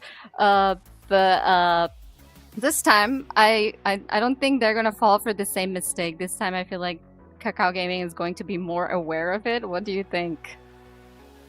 I also think it's a bit of the comp difference between game 1 and game 2. Like, you had a Braum game 1, you can go for those kind of plays, but with the Milio start bot side, you don't have that much CC. You honestly can't even go for the G game plays. Kakao, on the other hand, can maybe try to go something like that if DC opts to go Cocoon first, but that does mess up quite a bit of his clear, depending on how he wants to go for it. But yeah, I think, in my opinion, Kakao Gaming have definitely won draft-wise, at least, because they look like a super solid team. They look like a team that can snowball really well around. That's a lot of CC. The Severe, like you said, only has 1 spell shield. how much she blocked. She might even bring the cleanse as well, but that's just two of them. Maybe even kills from the milieu, but there's still so much CC coming into this comp, and that's you can just block it maybe twice at that point. Even then, it's going to be a very hard time for Harambe to try to survive a lot of it, because he's going to be a lot of their damage also in these team fights before the Victor can scale up.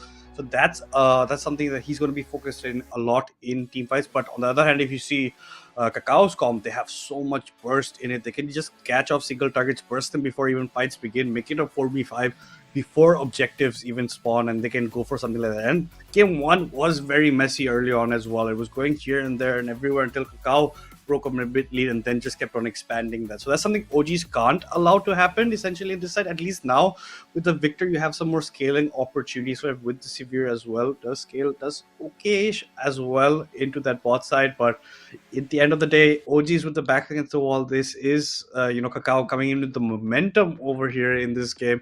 But now maybe because Kagura is back in the lineup for OGs. Now they're 5 men strong. Now they have their original mid laner. Maybe mid lane looks good, because Loki honestly did not do that bad a job in the mid lane last game. He did have quite a bit of help with Zuko roaming in, with Hallucination roaming as well. But later on, Loki didn't seem to be that much of a factor in defense. Had a very missed Spirit Rush over a wall where Ornia had flashed away from him. I think these kind of mistakes are what build up in pressure when you're playing an off role. And now maybe with Kagura coming back into the seats, we get to see maybe a different picture coming from Olgons. Oh, definitely. And I think there is a lot of pressure on Demilio because her shields are going to play a very crucial role in how their ADC and their mid laner are going to be able to do that enough damage or not. And it is interesting how they are going to play this because, as you mentioned, that now that they are 5 men more stronger, maybe their playstyle is going to be different compared to the last game. Maybe they'll be playing out more patiently and punishing the other team if they do any mistakes, because at the start of that last game we saw that OG was actually trying in the lead, but then they did fall off. As you mentioned, that their Ari fall off later in the game did not really did much of an impact and was making mistakes. Without further ado, we have the game that is starting, and it is crazy to see. Maybe no invade this time. Definitely no invade. They're playing it safe. They're warding Mio, warding bot lane. Yeah, and look, their core even checks with the spider, catches out the trundle in that bush as well. So Deadeyes knows his position has been compromised, has to back away. But yeah, no early level shenanigans, at least this time coming into this. Guys, this is game 2 of the best of 5 series in the upper bracket finals between Kakao Gaming and Old God Esports. Kakao Gaming 1-0 up in the series as we continue on further this side. Rambus with a nice position in the bush, but Leona's protecting that side instead. Nothing on the source. Speaking a bit summoners, we have Vortex with a ghost in this matchup, and that's good to be running away from a Cassante as well as Severe has the added movement speed later on. You can see Dead Corporals come with the Dark Harvest looking to stack up, and he's coming with the Phase Rush. No Electrocution procs earlier on against Kagura, who has the Airy at least for himself. Trundle's come up with the press the attack that you know. I really like that Love To's come in with the Unseen Spellbook, so we get to see maybe double smites later on. Hallucination's gone for the pretty short Guardian with the exhaust, given that there's so much burst. That is definitely a very well played by Halu, taking that for himself. Harambe has his barrier, not the cleanse. I would have anticipated maybe a cleanse given the amount of CC, but look at the bot side. Love 2 goes in onto Hallucination, but it's not level 2. You don't have a stun. Not quite sure what you were expecting was going to happen.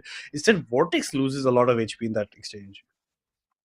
Definitely. And we see Elise starting off in the blue side in their side. So maybe we are expecting a gank later on at the early games. And top lane, they're just farming for now or not. Poking one another. But mid lane, we've been seeing constantly poking one another going on. And Leona's already roaming and going towards mid. Do you think she's gonna go in? I don't think this. I don't know, because the wave's even pushing She's probably away from waiting Kagura. for the opportunity. Three W people. goes Oh, in. Oh, they get the kill she like did everyone. go Nicely in. timed. That W was does. a really, yeah. Yeah, that was a good, nice, like 4 stacks with the Annie you go in, but it's also because Dead Corpus from that side, you can just lock it up with CC.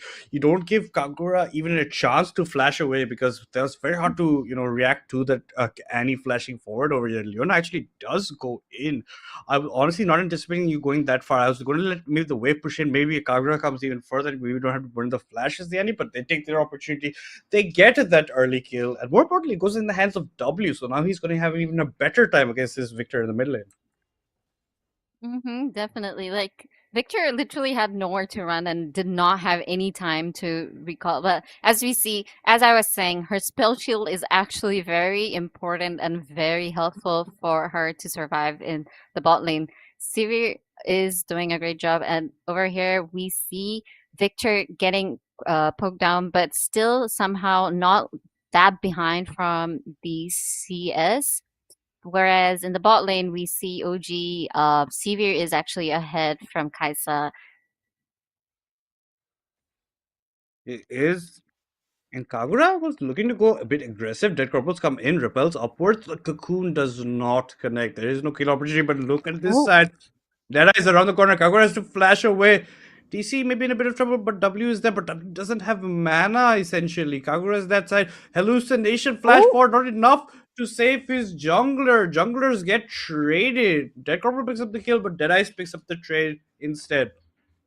Hallucination trying to go into W. W Mm-hmm. doesn't have mana, doesn't have HP, has to back away, doesn't even have TP to come back into lane. So Victor's going to maybe try to get a hard shove in over this side, given he has the blue buff as well with the ref. And then maybe causes, Annie to miss out on terms of XP. But no, keeps the wave at a very balanced rate. Instead, will be recording getting his own reset. In the meantime, topside, Zuko will be TPing back into the lane. Harambe very smartly has backed off from any exchange. Bot side Gus, his support had gone roaming. We are seeing a lot of support roaming this game, and they as soon as both the laners are back in their bot lane, they're already poking one another down. It is crazy. But like in the meantime, Kaisa did catch up and is in like 10 CS lead. If you see that, and she's very low though. If they had a CC, if OG had a CC right here, right now, they would have actually gotten the kill on that Kaisa because both Kaisa and Leona were pretty low. If I said Milio all like delays her recall, and in the top lane we see that they're already fighting, stunning Cassante, but both stunning one another. Yeah, they are fighting quite a bit. Bot side, yeah, the change is coming in. Wave gets pushed in the Kaiser because the recall was delayed. She chose to stay in lane instead to pick up the XP with the wave coming in. So she will have a very bad Definitely, timer in that definitely. sense. Severe will be walking Mm-hmm. back down. He even picked up a BF sword on this Yes, side. Kaiser, sword. what will he pick on his way back? Let's just see about that. Meantime, Kagura has 2 stacks in the Dark Seal. Oh my god, look at Kakao. Love to is waiting in the bush with that Corporal. They're looking to maybe go into Deadeye's VV steps out of bounds. That's exactly what might be happening. But Severe is close by in Oh. that picture. Here comes the pillar. It looks like the trappers have become trapped instead. Love to has been left to his own devices. Can he get out? Here comes the laser for Victor, doing quite a bit damage. Love to thinks maybe Oh. just go back in, try to run that way, but no, it's not enough. And more importantly, Harambe is the one who picks up the kill, so gets more gold in his pocket. And yeah, with the items that Kaisa has with the hard X, it's just not enough to match the BS or damage. You have the attack speed though, but the poke from Harambe is going to be quite some humongous. But Dead Corp in the block tied. Here comes the cocoon. It connects on Harambe. No time for the spell. She has to run away. The Q connects. The damage is coming in from Vortex. Harambe flashes, but he's flashing into more other members. Vortex even flashes this side of the wall. Hallucinations just left alone. The stun comes in from the Annie. W doesn't have mana. Can't be much more in this fight. But Vortex is just happy to maybe auto attack this Victor to death. But no, the gravity well prevents Vortex from falling through. A nice dodge of the Void Seekers from Kagura, misses out on a kill opportunity, but at the end of the day, it's 4 kills to 3 for Kakao with a slight 400 goal lead. They're looking for more. Look at Vortex coming this side. A nice gravity well placement by Kagura with the last of his mana to prevent his death. That was like a really I honestly I'm at loss of word because that was really fun to watch. They were like, if they did actually get the kill in bot lane, if OG did get maybe one more pick, they would have been able to secure that drag. But maybe it was a very good decision for Victor to actually fall back, because not be greedy and try to get that kill on Annie might have actually costed him more of that lane.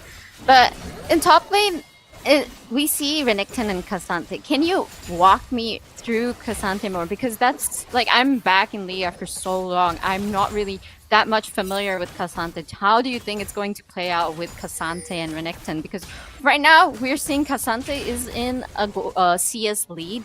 He did recall. He's like going back to the lane. He's probably going near the Void Grabs because Elise is already onto it. They already secured one of the Void Grabs. They're going to secure another one. And I think they're just gonna give up on it, or not, maybe. I think since Trundle knows that Elise is doing the Void Crabs, he's gonna start the Dragon. So yeah, I want to know more about Cassante and the Renekton. What are they going to do? How is Cassante going to scale throughout this game? He's gonna do okay. Renekton falls a bit behind later on, but that lane is just gonna be a killless lane. There's not gonna be that much pressure in terms of kills. They're just gonna try and get as much CS advantage taking this side. Look at this. Copy's just gonna go in. He doesn't mind these changes because his W with Fury does neutralize the shield from ground. So if the Fury is built up in the fights, it can be deadly. It depends if Cassante gets that, that knockback you just saw on those mini waves and then ults Copy into his own turret. It can also cause quite a bit of problems. Bot side, Vortex is left alone. The ultimate triggered on the bot side, but is it enough? No, that's not enough damage. You get quite a bit of chunk actually, and you can see the slingshots also picked up by Severe to match some of the attack speed picked up by Vortex earlier on. But it's not enough. You can't actually do much on this bot side. Here comes the Tivirs onto Kagura, but you don't have mana W to match it up. You just want to actually get this wave clear. That's essentially what he's doing with the big bad bear on this side. The Qs are always landing for him. The ricochets are there. You can't actually be very passive in this lane against a Milio Severe, because if Love2 goes in, Milio just kicks her back. He can't actually do much more in that exchange. And Copy, look at this. He's just going to just keep on zoning out Cassante as much as he can, because Cassante knows he can't win this fight. Copy's ahead in terms of items. He's making the Black Cleaver first as well, because you have a Trundle, you have a Cassante. Their tankiness is the... If Trundle does ult, he can only ult in Europe to get more, in terms of armor and magic resist from his ultimate, from his subjugation. But look at Elise coming around the corner. The flash for the stun connects onto Harambe. He doesn't have cleanse, mind you. The spell shield won't save you here. He ends up seeing the grayskin, the flash by hallucination, try to run away from the exchange. Dead Eyes is also running back from it, but no, that's the end of that skirmish. A kill has been picked up. It's 5 kills for Kakao Gaming. W stayed quite a bit in this mid lane, trying to pick up some even more wins. Doesn't have Lost Chapter. That's why you see him having so much mana problems. And look at this. Kagura's trying to abuse it as much. He's going to get this wave in, and he doesn't have a TP to come back into lane. He's going to lose a lot of XP plus a lot of gold.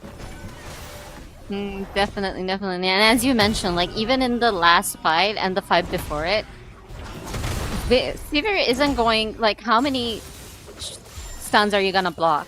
One, but what are you gonna do with the second one? Because that's not enough, and that's what they're actually abusing. Even if it's like while during the laning phase, it is annoying to maybe like for Kakao, it is annoying how they are not being able to stun down Stevie at the start, and they're getting poked down with her auto attacks. It is super annoying, but maybe in the team fights, it's not, because she is actually getting taken down. She's getting targeted.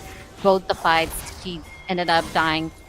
And yeah, it's like 2 kills for Kaisa, 2-0 right now, and Sivir is 1-2. And in the mid lane, we're already seeing they are trying to push a lot of roaming by both the supports, I must say.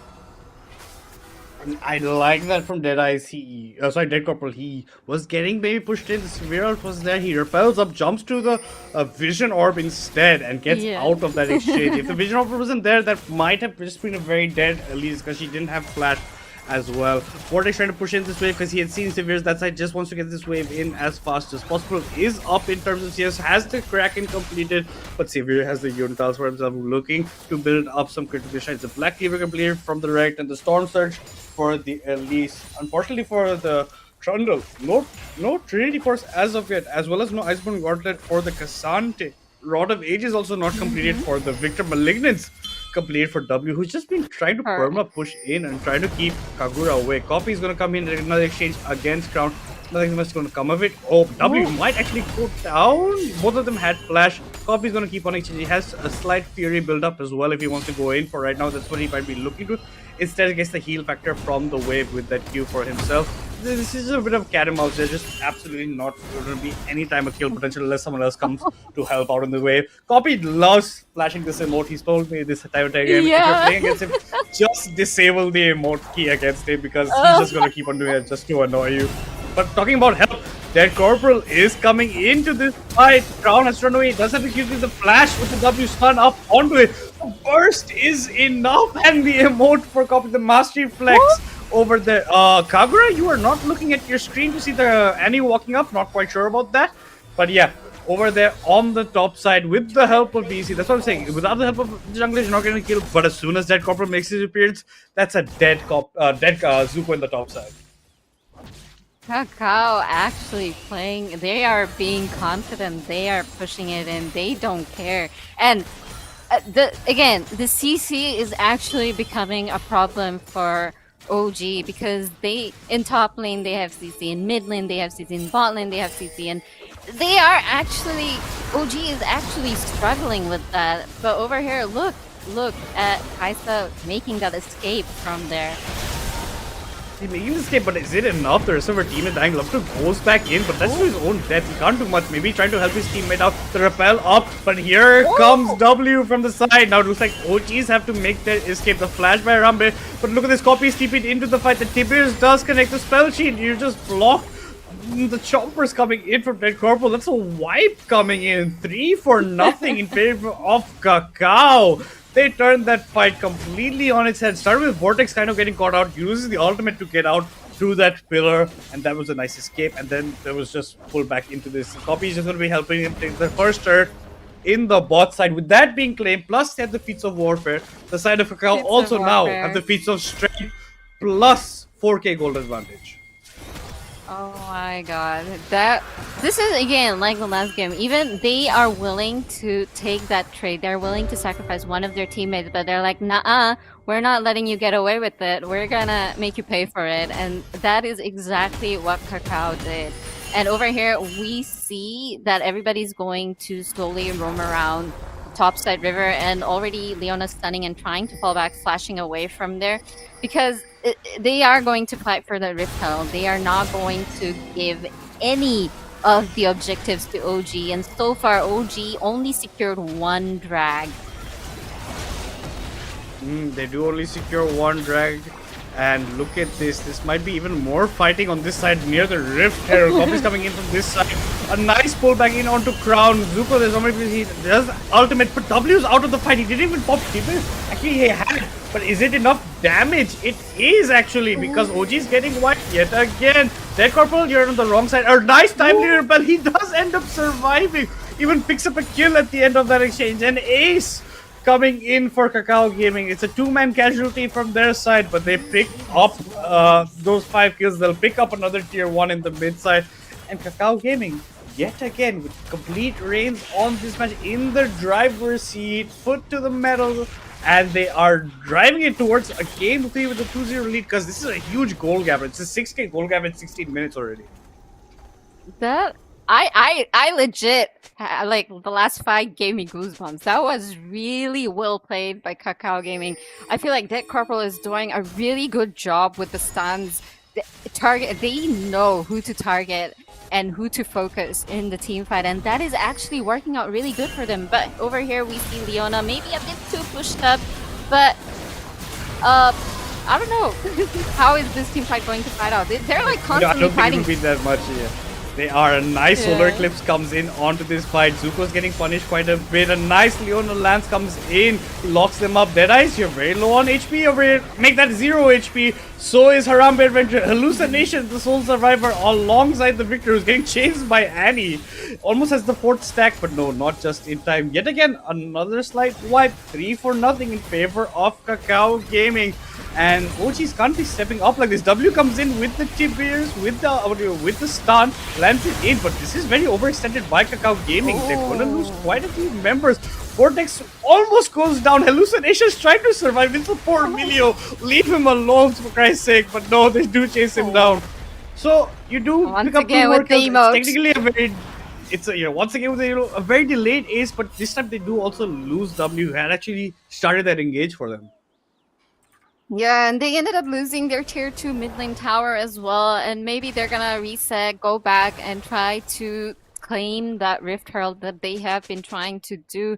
But my god, what is going on? It's like Kakao is dominating this game. They are like ready to end this game right now if they could. They're trying to push in. They're punishing OG for any mistakes that they're doing. They're baiting them into forcing the fights and actually winning the fights. Like, look at Kaisa. She is 7-0, 700 gold bounty on her head, on Kaisa's head, 350 on Renekton. It's crazy to see, and they are going to secure the Rift Herald after maybe getting that tier 1 tower in the top lane. Copy slices forward, but it might have bitten off more than you can chew. Deadice is coming in. Here comes the ultimate domination from Copy, but can Copy survive? Another nice slice and dice creates the distance. Deadice doesn't have enough damage, has to back away over this side. The pillar, a bit too much on cooldown, can't do much, but they might just pick up that objective bounty. They gave up the Rift Herald on the top side, so an objective bounty for Rift Herald, best you can do in this situation, I honestly, because in a 5v5 fight, they have seen time and time again, they are not winning out. It's only Kagura with a positive KD at this point. DC is looking to catch on to Crown. Here comes the W from Vortex. The Void Seekers, they're going to run into the Cassandra. The amount of burst damage is absurd. The Cassandra just got deleted in a matter of 3 seconds over there. And it's a good connection. The Void Seekers connect a nice ultimate from that side with the Killer Instinct. Love to might get caught out instead. Deadice is jumping away. Doesn't have subjugation. Has to back away because he doesn't have that armor pen that he needs against Love to, mind you, because they're mostly ADs on the side of OG. That's what Love to has built against. Might take damage against the Victor, but others will barely tickle him at this point. Yeah, like they have item advantage, they have gold advantage, objective, everything is very advantageous for Kakao, and they will be securing this dragon as well. And Atakan is already up. Maybe OG might try to contest and try to secure the Atakan. We will probably be seeing that fight near Atakan, but from what it has been, they might actually not risk it too, because for now it feels really one-sided and Kakao securing all the objectives one by one. It is very one-sided at this point. It is Rift Herald. The eye gets popped in the bot side. They're going to use it to drive it into the tier 2. There's a lot of pings from the Victor. Please help me. I am alone. Help me. But no, the tier 2 is going to go down. I don't think you can stop that at this point. The Rift Herald will finish that off. You can protect the tier 3 from going down, but it depends how the Rift's being driven. He's actually been driven mid-side. Look at where Dread Corporal's going. He definitely needs to wear on the tracks because this driving is incredible. He won't connect it though, will he? He actually gets the hit onto the tier 3 as well. Crazy driving coming in from Dead Corporal, and OGs can just watch. They can honestly do nothing in these team fights. It's a 10k gold advantage right now for Kakao Gaming, and OGs are left yet again scratching their heads, wondering where it all went wrong. Yeah, like look at them. Kakao had like their mid laner, the bot lane. Everybody has like pretty much they are done with their second item, but OG is still struggling to complete their like Sevier is still not done with her second item, and Kakao is like trying their best to push in and end this game as soon as possible. And they're even willing to take the fight under tower if it is needed, because they just know they have enough burst damage, they have enough CC to pull it off and get away with it. And over here, we're trying to see if they can get away with getting Cassante, but I think Dead Corporal, that's it for Dead Corporal. That was very badly timed. The Repel, he didn't know how many people there, but this team is there for the clean up. You might go Unstoppable Crown, but you're going to end up seeing the gray screen as well. Deadice is getting chased under his turn. There is no safe place. No matter how safe you play, you cannot survive as OG over here. Crown goes down for the kill on Dead Corporal. It's a good shutdown that was picked up by his team, but they're going to lose a tier 2 in the top side. Sevier might pick up her own tier 2 in the mid lane, but this allows tier 3 to get pressurized as well. And that's exactly what's on the books for Kakao Gaming. They're going to be taking this away. You can't connect much. The W connects from Vortex. He's going to take a couple of turret shots because of that. The pillar comes in. Copy is very low as well. But that's the Renekton. You're barely going to love in. Love to goes very deep and he's getting isolated from his team. I think Kakao Gaming are going to cut their losses short with the death of Love to over there for the tier 3. And Harambe is trying to run away.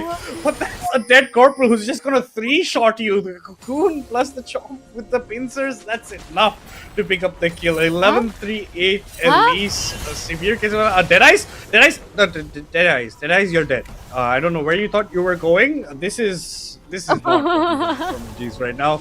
This is the goal lead. You did narrow it from the 10k to the 8k, but your map is completely blown wide open right now. That is insane. They I felt bad for the Seaver. Maybe she could have just that's just sad. I honestly have no words for her. She did take the tier 2 towers, but I don't think it was really worth it for them because they ended up losing the tier 3 towers, and then the mistake Trundle did, Deadeye did, was not really good because now they'll be able to maybe force a fight in mid lane, take that tower, and maybe an inhibitor as well. Yeah, definitely on that sword and map broken wide open. The only jungle of this OG approved. Instead of 3 grubs, they got at least 1 Drake this time for themselves. But other than that, every single jungle objective has gone to Kakao Gaming. They're not even going to let Deadice farm. Deadice can't even walk into his own jungle at this point. He's getting deprived of so much CS. Look at him. He's so far behind Dead Corporal, who has just made this jungle his own. The entire map is Dead Corporals. You have to be always aware of the Spider Queen hiding in a bush. And Zuko has faced this time and time again. And look at this. We might just be seeing the same thing happen here. The Cocoon does connect. Zuko gets locked up. Zuko gets bursted. Kahura comes in with the gravity shield, but the repel allows the to come forward. The flash forward by DC plus the Q from Copy is enough to secure the kill, plus the inhibitor. Copy's going very deep. I'm not quite sure about it. The Stereo gets popped as well, and he might even get chased by the other members. DC goes in deep. I'm not sure why you want to give DC actually not a bad. No, it's a shutdown no matter which way you look at it. Maybe Copy had a bigger shutdown, that's why Decorp also sacrificed, but all in all, it was technically still a 1-for-1, and it's technically OGs for the better of it because they got a shutdown goal. Definitely. But like, you see how the Kakao was trying to force the mid. Like they were trying when they saw that everybody was slowly trying to go near the drag. They tried to force the fight in the top lane, try to take that inhibitor. But over here right now, we see that they know that people are near the dragon. They started the Baron as soon as they can, but Kakao caught onto it and they are already there denying them of the Baron, forcing them to push back. And Annie with the beautiful stun, locking down, killing Milio. Oh man. That was such a good flank coming from Annie. Nice TBS, but Copy's not done. He wants more. He gets a double kill onto Zuko this time. And the rest of OGs are trying to run away. They don't even have Sever's ultimate. Should be coming out very shortly. Maybe to just run from this fight. Vortex is still chasing. Does have the W up. Does have the ultimate. Doesn't want to W into that many members, but he still will go in. Gets the kill onto Kakao, but maybe gives up his life. No, the shield comes in. The locket comes in, but it's not enough. There's a shutdown picked up by Severe, but it's still a double kill for Vortex. Made a ballsy play, made the most of it. An ace for the side of Kakao as they march into the base of OG. So ward has even placed over here because they want to pick up 2 turrets. Maybe don't think they can go for the finish. Milio has spawned. Zuko is shortly there to follow suit as well. But Milio gets locked in as soon as he spawns, sent right back to the base. The ace just elongates for Kakao Gaming. They pick up 1 Nexus turret, but I think that's all she wrote for this. They're going to walk away, maybe pick up a tier 3 actually off the back of it. Look for an inhibitor, not quite sure. No, only Zuko's up. They can maybe still go for it. Zuko does push Dead Corporal backwards, but Copy is here for backhand. That's a big, mean crocodile. Zuko, you're ulting to your death. This is just one casual mistake after another for OGs, and that 10k goal lead has been restored for Kakao Gaming. Oh man, that is just unfortunate for OG. I feel like the pressure is actually getting to them, and they are like that just felt like a bit of staggering, like one after another. They're fighting one by one instead of waiting for the whole team to come. But then again, if they ended up losing 2 inhibitors. It is gonna be. I don't see OG coming back from this, honestly, because Kakao secured that Baron, and I think they also secured the dragon while they were fighting in the top lane. If they get another dragon, if the game actually drags on till then, it's gonna be soul point for them. So unless they make some sort of huge, significant mistake, it is impossible for OG to make that comeback right now. I don't think they're even gonna wait for Soul Drake at this point. They're just gonna march it in with this Baron buff they have. You can already see Copy's doing his work, getting that bot wave pushed in. That's where most members also accumulate if they want to catch anybody out. Might be targeting the Solo Rector on the side. You can see Crown is trying to get the wave top side. Doesn't have TP in case a fight does break up. It's close to their base. There's a lot of wardage coming in from OGs. They will be spotting out, but here comes a pink ward. You cleared up. The cocoon does miss from Dead Corporal, but Love 2 will be clearing out as much as he can. They even want to walk out from OGs to clear this ward on this side. That goes down. Copy yet again flexing the 10 mastery on this Renekton. Something he has been doing time and time again. But tier 3, the final tier 3 of OGs fall down in the bot side. The inhib falls down as well. They just have the soul Nexus turret left. W is trying to build up stacks for the ultimate. Copy flash W in. Vortex comes in for this fight as well. It's just chaos in this fight. Crown's trying to do as much as he can. Copy actually ends up falling down. There's so much burst damage. Copy ends up going down. So does W, but OG is wiped. A quadra kill coming in for the Elise, and when I saw the Elise from Dead Corporal, I was already hyped. He did not disappoint. I don't know what Love 2 was doing there. He just randomly walked into the base for LOL at that point. But yeah, that's Kakao Gaming taking the second game in a row in this best of 5 against Old Gods Esports.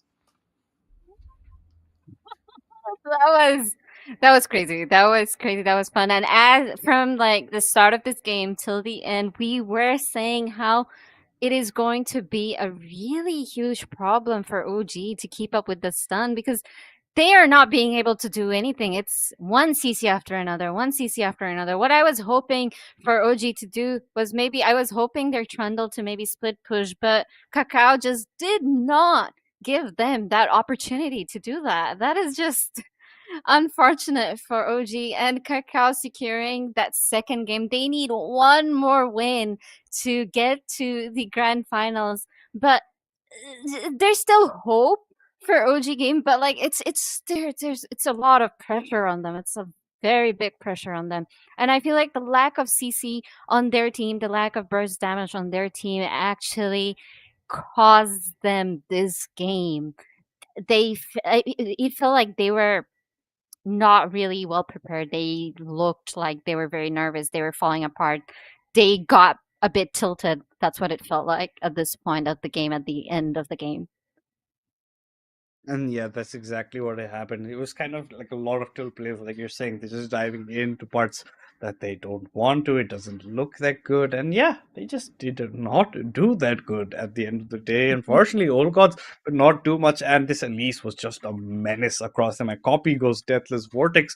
Very nice killer instincts going into fight. W finds nice flanks, especially that fight near the Baron over there. Gets a huge Tibbers in this fight. Love to just doing Love to things that heavy engage. That's the reason they took in this Leona at that point. Melio couldn't be that much of an advantage. The Severe was never a death threat, and it was just all in all a blowout gain from the side of Kakao. They were just looking magnificent between themselves, and I think this is the momentum. If they keep on reminding this momentum, the next game might just be the last one if Old Gods don't have an answer, because now Deadice has the Trundle out of his pool, the Zinja out of his pool, the J4 out of his pool. He does still have Nefri, still has a couple of options. Trundle was a bit of a new addition, but take us to the scoreboard over here, Nico. Oh my god. So definitely the huge goal lead from Kakao. They have 62k gold, whereas OG has 51. And as for the kills, they have more than double. 36 kills by Kakao and 15 from OG. Objectives, they got 3 drags and only 1 dragon secured by OG, whereas for the towers, we see Kakao securing 10 towers, but OG was able to do only 3. Later in the game, they also secured almost all the objectives, I must say. Even the Atakan, the Void, all 3 Void Grabs, and the Rift Herald. It was fun. It was them fighting in the riverside throughout the whole time and securing in. And we have the MVP of this game, Dead Corporal, with his Elise. We see 18 kills, 4 deaths, and 10 assists. And look at that damage: 1.3k damage, 6.7 CS per minute, and that is he played a very crucial. He landed all his stunts. He knew when to exit. He knew who to target, who to focus on in the game. Even if it meant his death, his team knew to carry on, make that comeback that they needed. What are your thoughts, bro? I am this game was so exciting for me. I enjoyed it so much. Absolutely. I think DC did a fantastic job. Even broke the deadlock in the top side between, the Renekton and the Cassante. The first kill of the game in the mid lane between catching out Kagura that way with the help of Leona. I think DC did phenomenal. The burst damage, you saw him just melt through that Sivir to the later points, and that's exactly what he needs to be doing. Even he knows his team will take the Drake this side. He focused up top side with the help of Copy, and Copy also did phenomenal. I think everybody in the side of Kakao Gaming played a phenomenal game, and they were just showing you what it needs to be a top tier team, because everybody showed up when they needed it. Even the substitute Vortex was doing phenomenally on the Kai'Sa. But guys, that has been game 2. We will be going into game 3, but before that, a very short break.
walk in the building, gotta inspire the children. When they see my ambition, I'm not a regular civilian.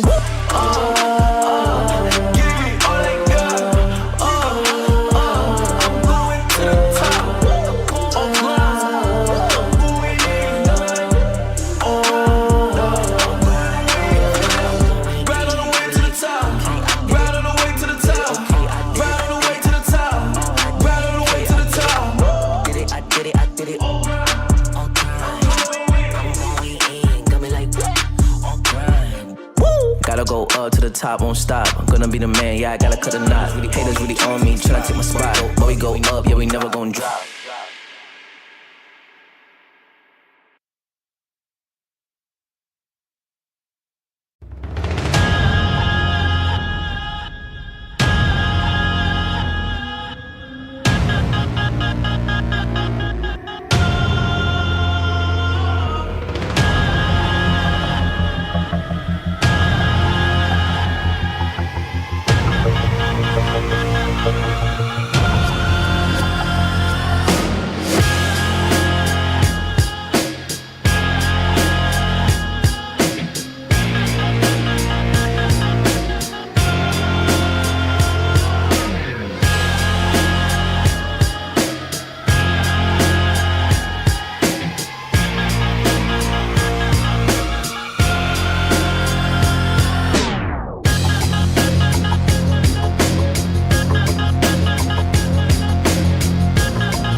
Alright, yeah. 1, 2, 3, mic check, what's up? 2, 3 on my back, it's up. Light years ahead, just call me Buzz. Hitting a shot in sync with the boys. I feel like Joel Embiid, the process, yeah, I trust. Accolades got them swallowing the words, cause I know that they doubted us. Touch, touch, touch, can't touch this. I know they throwing that dirt on my name. When I check on my tag, it be spotless. Look in the mirror and snap my fingers and point like you know you got this. Winning man, winning man, winning man, winning man, winning man. Who gon' stop this? No one. Give it all they got. I'm going to the top.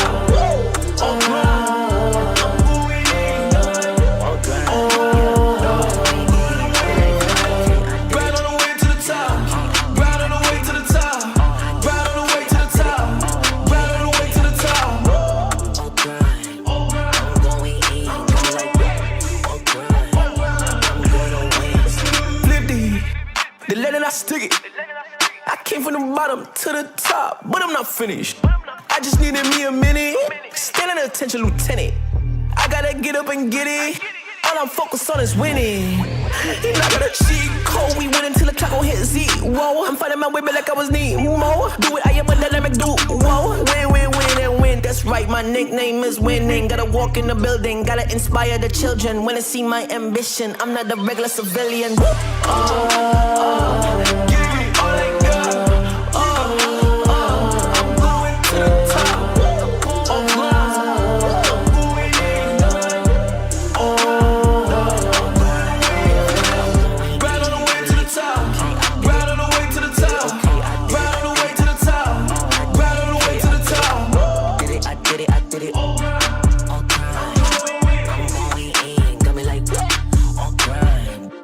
Gotta go up to the top, won't stop. I'm gonna be the man, yeah, I gotta cut a knot. Haters really on me, tryna take my spot. But we go up, yeah, we never gon' drop.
Alright, yeah. 1, 2, 3, mic check, what's up? 2, 3 on my back, it's up. Light years ahead, just call me Buzz. Hitting a shot in sync with the boys. I feel like Joel Embiid, the process, yeah, I trust. Accolades got them swallowing the words, cause I know that they doubted us. Touch her, touch, can't touch this. I know they throwing that dirt on my name. When I check on my tag, it be spotless. Look in the mirror and snap my fingers and point like you know you got this. Winning man, winning man, winning man, winning man, winning man. Who gon' stop this? No one. Give it all they got. I'm going to the top. I'm going in. Right on the way to the top. Right on the way to the top. Right on the way to the top. Right on the way to the top. I'm going in. Flip the lead and I stick it. I came from the bottom to the top, but I'm not finished. I just needed me a minute. Stand at attention, lieutenant. I gotta get up and get it. All I'm focused on is winning. He not gonna cheat code. We win until the clock gon' hit Z. Whoa, I'm fighting my way back like I was Nemo. Do it, I am a dynamic dude. Whoa, win, win, win, and win. That's right, my nickname is winning. Gotta walk in the building, gotta inspire the children. Wanna see my ambition. I'm not a regular civilian. Give it all they got. I'm going to the top. I'm going in. Right on the way to the top. Right on the way to the top. Right on the way to the top. Right on the way to the top. Did it, I did it, I did it. I'm going in. Got me like, woo! Gotta go up to the top, won't stop. Gonna be the man, yeah, I gotta cut a knot. Haters really on me, tryna take my spot. But we go up, yeah, we never gon' drop.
Reach your impossible with the AI-powered Legion Pro 7i, Lenovo Legion.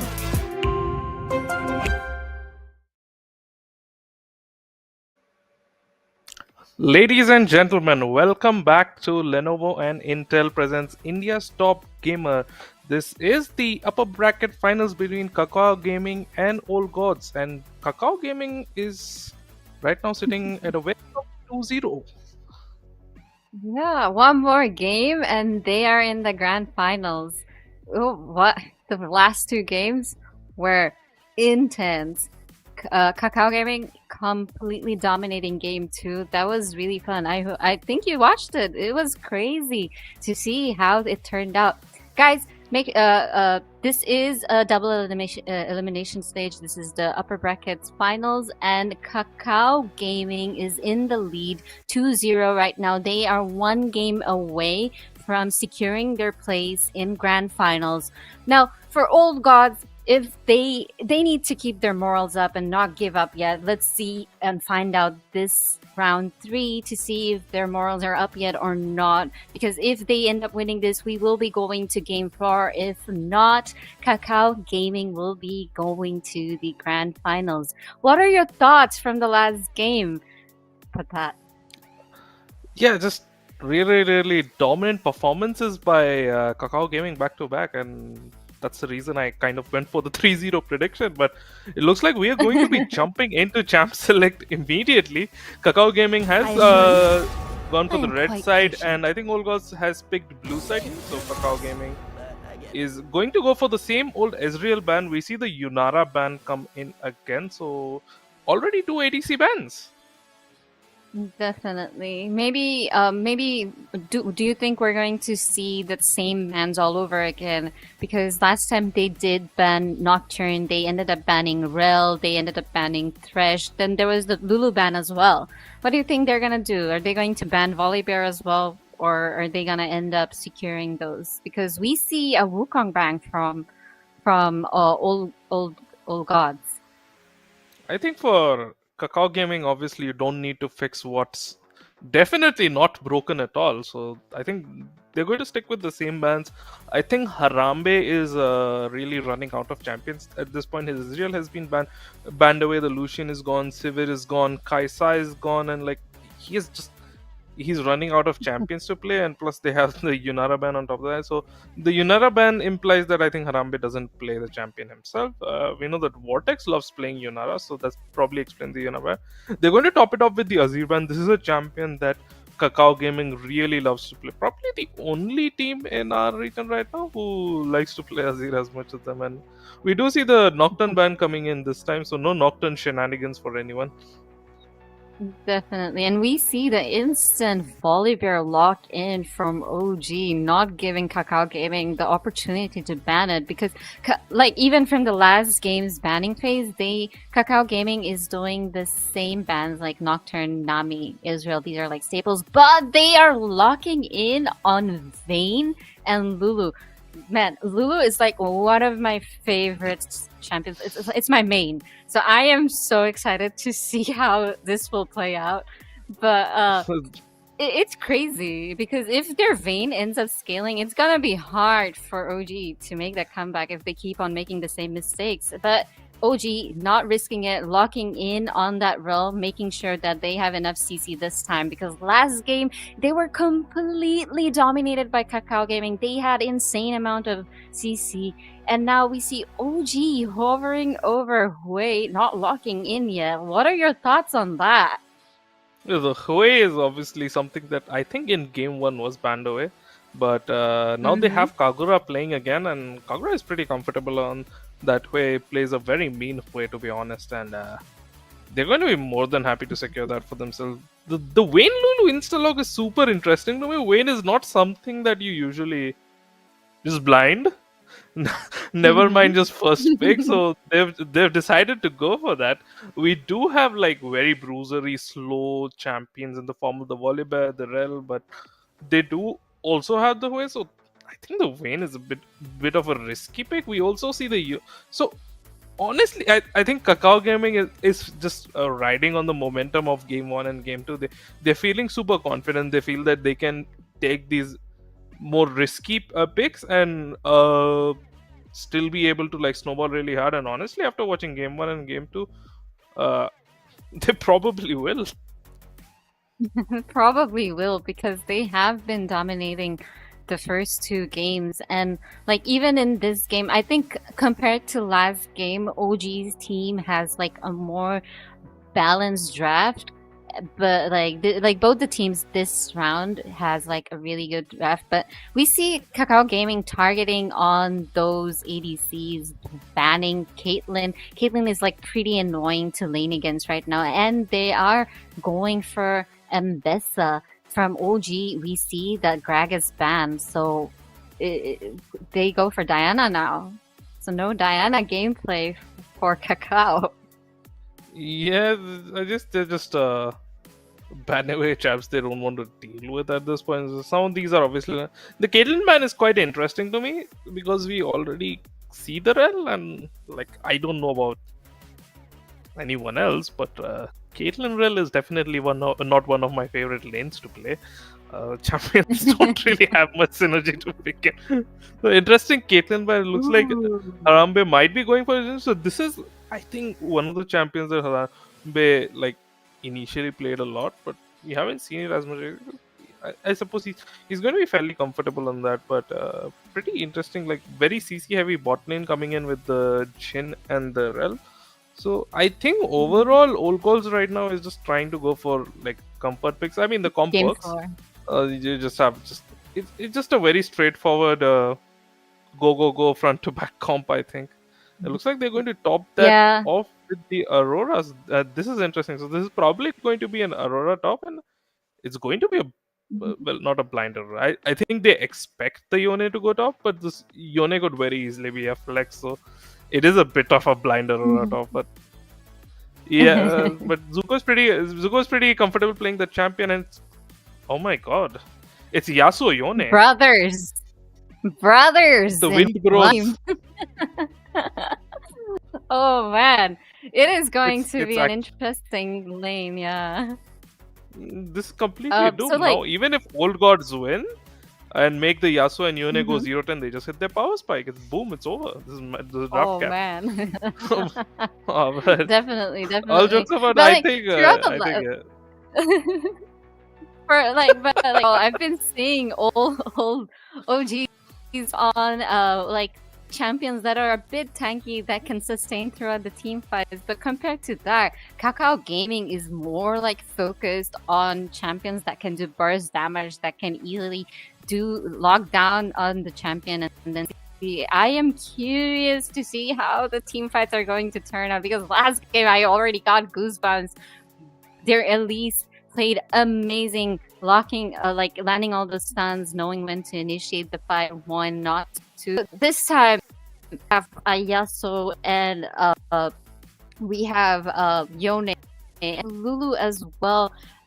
If Lulu is able to actually support as much as it needs, this is going to be like an annoying game for OGs. But likewise for Kakao Gaming, they are not gonna make the same mistake that they did last game, because last game OG did lack a lot of CC. They did not have enough, and they were completely getting dominated by Kakao Gaming. But this time they have that. They have Bolivar, they have Hue, they have Rel, they have Jhin. So this time they're not making the same mistake. They have a lot of CC. They can maybe push in this game, maybe push their morals and go for that game 4, because guys, this is best of 5, and we already know that Kakao Gaming is 2 games ahead. If they win this, they will be securing their spot in the grand finals. What do you think is to happen throughout the game? Do you think we're gonna see an early invade? Early invade with this comp, I don't think so. I think OG might look for an invade. Kakao, honestly, this comp is, I feel like this comp is just basically screaming, "We are better than you. We are going to kill you." I think that's pretty much the idea behind the comp. On the one hand, we have OGs with their Rel ultimates, the Rel CC, Hue AoE CC. We have a Volibear jumping in. You have the Aurora Ring and all of that with Jhin and his roots, and just like literally every single member on that team is is packing CC to the brim. On the other hand, we have Kakao Gaming, where their CC highlights involve Lulu Polymorph, Yasuo 3rd Q, and Yone Ultimate and 3rd Q. So just like one of the most CC comps of all time, if I do say so myself. Yeah, I am like, it's bot lane is gonna be like main support, so it will be interesting to see how it's going to, like, anytime the Rel jumps in, we have the Lulu Polymorph to instantly do that, and then we have also Vayne trying to push back her. So like, nah, we're gonna deny you. We're not gonna let you initiate that fight. But it's also the thing about Jhin following up with Rel, because even if they do push back Rel, if Jhin can land the stun, and if the jungler actually decides to gank, it's gonna be like a crazy fight, and I'm already excited to see how it's gonna turn out. Yeah, honestly, I don't like the idea behind the bot lane draft. Like you see the Vayne Lulu. why are you drafting Rel Jhin into that? Rel struggles so much with like trying to close gaps, and you have just Wayne who can just plonk her away, and yeah, that's fun. Like, That's then super again, fun. like, I'm a Rel. I want to go for um, an engage, and Wayne is like, nope. but like then again, if like think of the team fights, but compared to both the teams, I feel like Kakao Gaming is a bit more like less tankier compared to OG. So maybe during the fights, it will OG Gaming might be able to sustain a lot. Then there is the factors of objectives, the drags, which might do it as well. If Cooking are able to build up that damage, it would be really scary for OG Gaming to actually come back from the whole series. And they should be careful. OG Gaming cannot make the same mistakes that they did last throughout those games. They cannot be caught off guard by Kakao Gaming. They cannot be greedy and impatient. And without further, the game is already starting, and we see both the teams running, and already the red team is pinging God aside, and we see Volibear and everyone else is running, maybe an invade. Yeah, I think they're They just are trying already to. there. I mean, it worked game one. It worked as so. I don't know. Maybe they just look like they don't have a particularly insane level one, but I think there's a bit of a Trying to wish, catch off guard, and yeah. it looks like they are going to find the fight they're looking for. The thunder strike does land on the Vayne and the Yone, and now the Vayne. So a bit of poke damage from the Volibear. We all love the Volibear poke, but it seems like nobody's really going to die. There's going to be a ward going to be placed in Kakao Gaming's blue side, so they're going to know where Vortex is exactly, and Kakao Gaming is probably going to match that with the ward on Raptor. So both teams should be fairly aware of how the enemy jungler is pathing this game. So hopefully no Oh, surprise events. But oh, look, this look is a at bit of look at a Nidalee. She's shading with their red, with the blue team's red. There is, I think, fully aware of it, and he immediately went to his blue. And in the bot lane, we see nothing yet so far, farming both peacefully. But in mid lane, they're already poking one another. And Oliver, aware that his red side jungle actually being cleared, he is also invading their jungle, clearing their side. And in bot lane, Vayne and Lulu is actually being pushed back. And I feel like Lulu and Vayne is something you need to wait for level 3 to actually start poking them. But yeah, so pushing Aurora back and poking him is half his damage, half his health.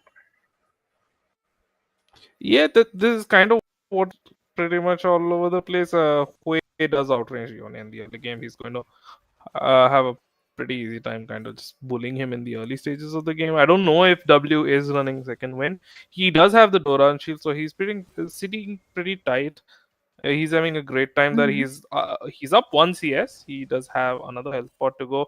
On the other hand, on the top side, it seems like Copy is going to be bullying Zuko quite a fair bit. He's taken almost no damage, and Zuko has taken almost all of the damage. He does have two health Oh. pots. He does have to be careful. Volibear is going to go for the gank. Knockup connects. Slow is also going to connect. Nidalee is here for the counter guy. Spear connects. Nidalee dashes in. Do they have the damage to find a kill here? The Yasuo is closing in. One dash connects. Does he have another dash? Aurora is going to be able to just bounce out, and pretty back and forth fight, but it seems like nobody is going to die just yet. But it seems like the Nidalee is going to take this opportunity to kind of walk into Volibear's top side, and if they give this up, Volibear is going to be kind of in a spot because he's already lost his bot side, and if he loses his top side, it's kind of GG's for him. But it looks like it's not going to be too bad because Nidalee, I don't know if he took the Gromp or not. Looking at the CS numbers, I don't think he did. He is going to I get don't his hands think on the so. Skull Capture. So very aggressive starts by both junglers, honestly. Yeah, but like we see like Vayne is like 10 ahead already, and we see Nidalee already in mid, and the OGs already. The flash from Nidalee And looks like already a fight rotating is the breaking out in the support. middle lane. Nidali has to Yeah. flash out. Spear connects onto Deadeyes. He is going to try to chase for the kill. Rel stun connects. He is going to launch him back. Meanwhile, in the mid lane, Hui does drop low. Hallucination is in a bad spot, stuck inside the pit. Vayne stun is going to fail. He will flash over the wall. So bit of a flop there. Lots of flashes blown, but nobody actually ends up dying. I feel like OG Gaming is actually playing it a bit safe this game. They are not risking it. They are not like hoping to be greedy and taking that fight. They are playing it very patiently so far. And like even if Volibear did lose his red side, I think he did cover up his red side. But like compared to CS, Nidalee is like still ahead in 20 like ahead, and then Darine and Jin is like almost ahead. But mid laner, they're well, and in top lane, I feel like copy, as you mentioned, Bowling Crown. Here we see Rill roaming around now, walking back to his lane, I think. But Nidalee bot lane, maybe hoping to peek, zoning that Jin under his own tower. Jin playing it safe because his spot with him is actually a very good move. And over here we see Vol invading inside Kakao's red side jungle. Honestly, it just kind of feels like OG doesn't know what to do right now. The Rel randomly goes mid for no reason. Jin has to walk back and just loses a bunch of farm. Wayne is chilling on the tower. We already see the pretty decent CS lead there, up 10 CS, 42 to 33, and like that Wayne is going to scale pretty well. On the other hand, the Volibear is also behind because we saw Nidalee like applying a lot of pressure. Volibear struggling to even get his own jungler. He didn't manage to get the Raptors. I think the CS league is going to grow a bit more, manifest a bit more once Nidalee is done clearing. But as I say that, there's going to be the bot lane, as every single CC that can connect onto the Vayne is going to connect onto the Vayne. He does lose 60% of his HP, but doesn't really die. So the bot lane here really lacking the damage to have sufficient, I would say. But looks like this fight is going to continue, and this fight might be troublesome. The Nidalee is making her way. What? Stun is going to connect onto the Vayne. Shield is on top of him. Silver Bolts is on 2 stacks. He gets the 3rd stack, but the damage is not enough. But that means the Rel is dropping low. Is on top side, and I think Kakao Gaming can easily secure this dragon now. Definitely secure. And I feel like their Volibear is a bit tilted because he ended up losing his own red in his own side. But like again, Rel getting a wise. It looks like the action never stops, Rico. Now, in fact, they decide to go for the invade onto the red buff. So I think Kakao Gaming wants to just take this Volibear to the game. He is going to get Polymorph. Shield is going to block most of the red. 2-man Yone ult connects. That's blood to the Nidalee. Deadeyes is in trouble. He's going to go down as well. His Harambe Avenger is eating autos from the Nidalee. He is under, but look at YYZZ. He's coming in for the counter attack. His ult is going to connect. He's going to try to use the blast cone to escape, and he does so successfully. And like, but trouble is here again. Vortex is looking for the flank onto him. He is in a 1v1 situation. The Hui, Lulu is moving up to back him up. Damage is to find its way onto his health bar. Volibear is back after respawning. Lightning bolt. You gotta go back. And finally gets taken down. But look who's here, Dead Corporal with his ultimate. He's going to try and find a kill here. Realizes there's nothing to be found, and he walks back. And they do manage to get feats out there, so I guess it's a win. It's definitely Kakao securing that fleet of warfare. Oh man, Nidalee was just being greedy at that point. Honestly, I feel like she went back, but like, now I feel like they probably wanted to. Vayne is going to her lane, whereas Rel is still in mid, still trying to roam around. I feel like she's really like behind on her XP compared to Kakao. They already have level 6, and they are trying to force a fight in mid lane. Yeah, a fight is going to break out. W is going to. He has the pop back. Vortex RS is going to finish Hallucination with the execute. Blastcone again saving the way. The chase is going to continue. Does the spear connect? No, it does not. Cobb has his knockup available. Fear is going to land onto him. That could sway the space to back off. And yet again, we see Kakao Gaming just pushing in, but the action isn't over yet. W uses his ghost to just dodge the volley bear ultimate. Lightning from Hue is going to miss. He to kite. Ult is up, and that's a kill for kill onto Dead Eyes for W. And Kakao Gaming. Oh my god, the fight is still going on in mid. Nidali and Yone both dropping low. Knocked up is going.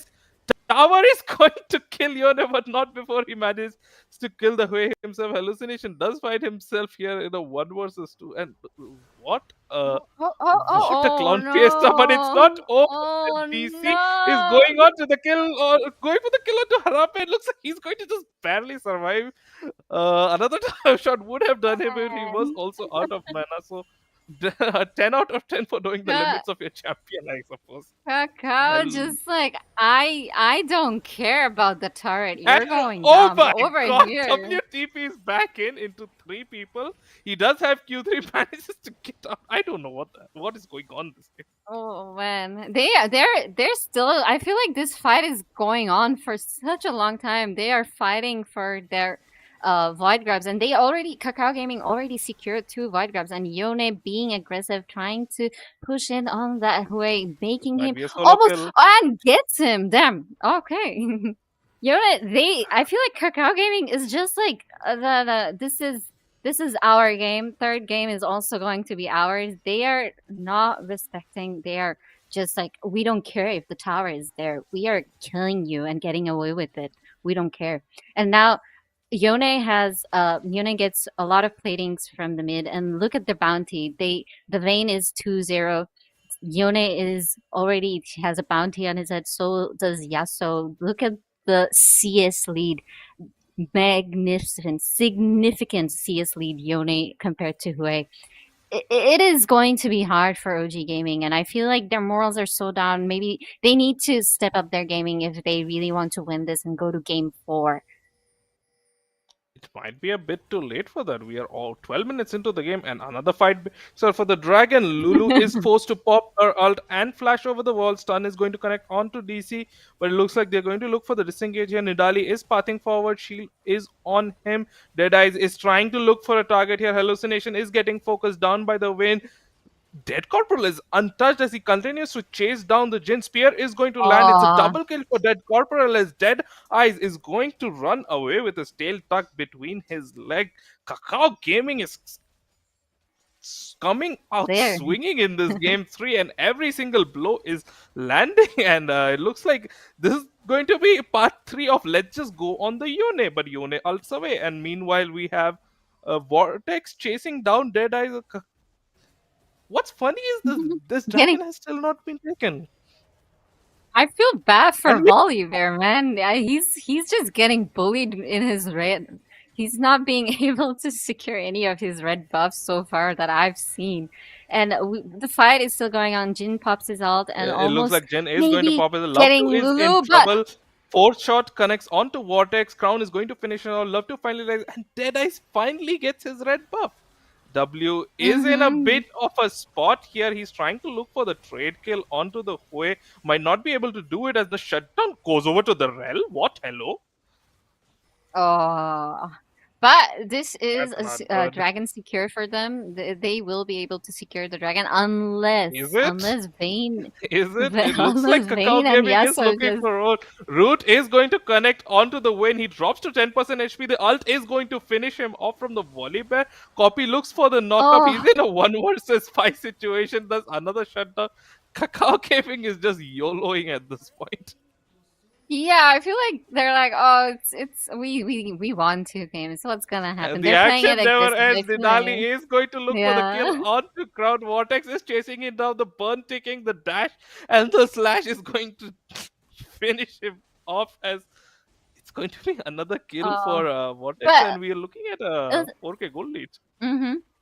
Yeah, definitely 4K goal lead, but even if it is a lead, I feel like OG was able to secure like maybe mend some of the damage. But I feel like Nidalee's being a bit too greedy this time again, trying to go for the red, but safely going back this time around.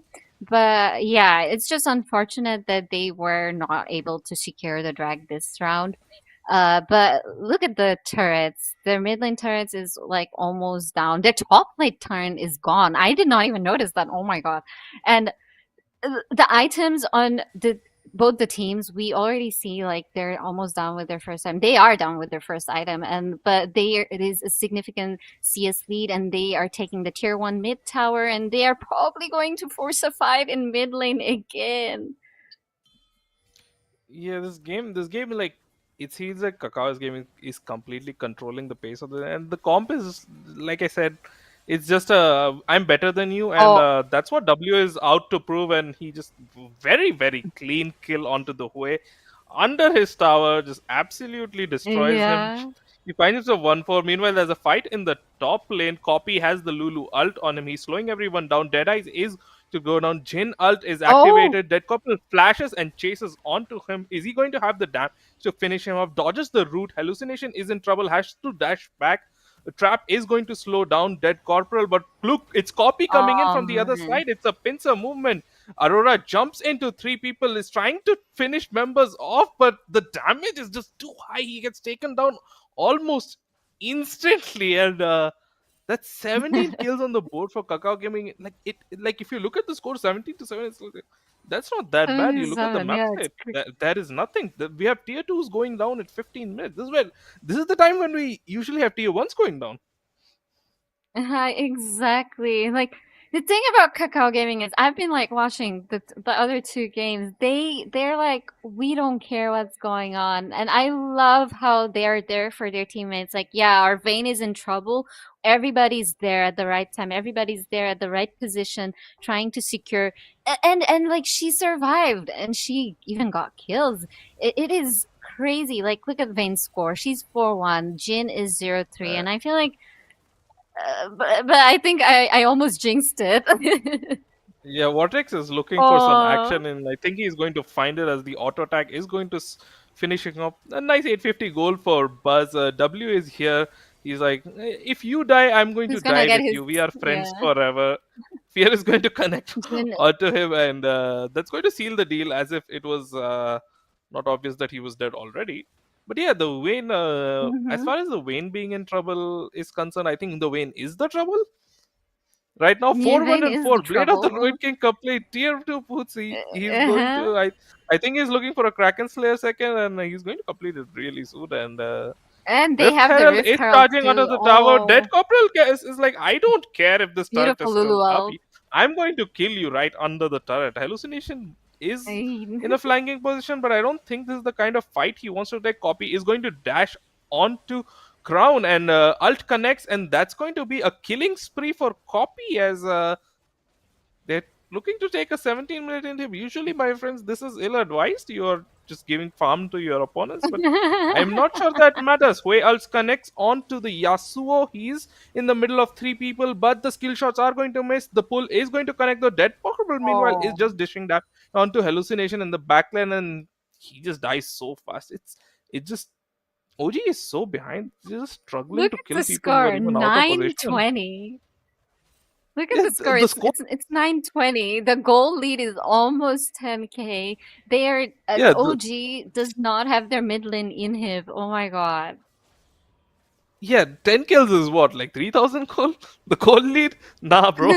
It's 11k goal lead.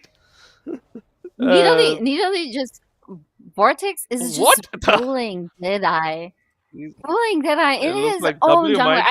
I feel bad for Volibear because he is not able to farm peacefully in his own jungle. And so is this like they're not safe under their own tower. Crown, what It looks like YYZZ, they're just W is going dying, to get but taken down.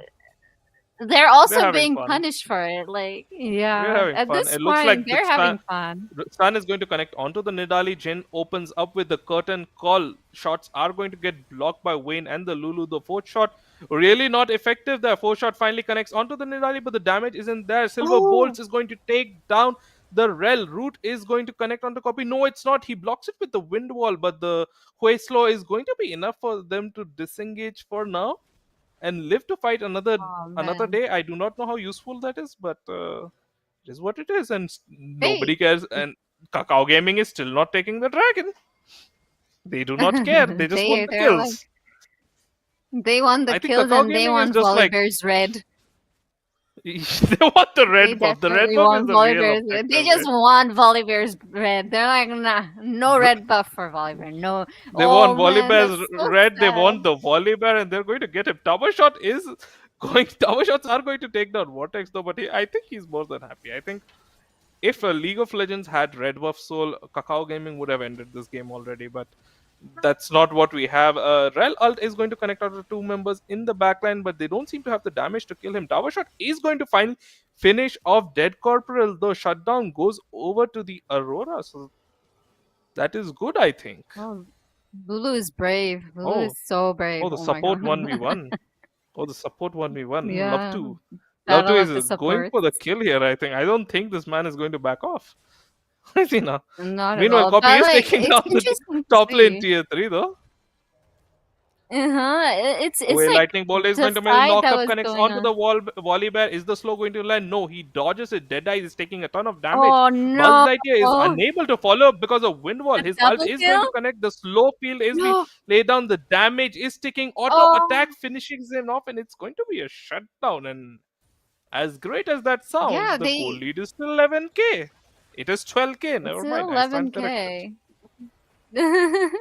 It's a huge goal difference. Even if they took down too many shutdown goals, but still it's a significant. But I feel like now they're probably going to try to secure the the dragon, maybe, or is she going back to I invade don't and think try they to catch care. someone off Honestly, guard again? I don't think they care. Kakao Gaming at this point is like, guys, there's no way we are getting the Bro, soul in Nidalee's this game. gonna. Oh my god. Or Nidale Nidali is is at the in a red buff, but the very tight crucial mistake here position. is the red buff is not actually buff.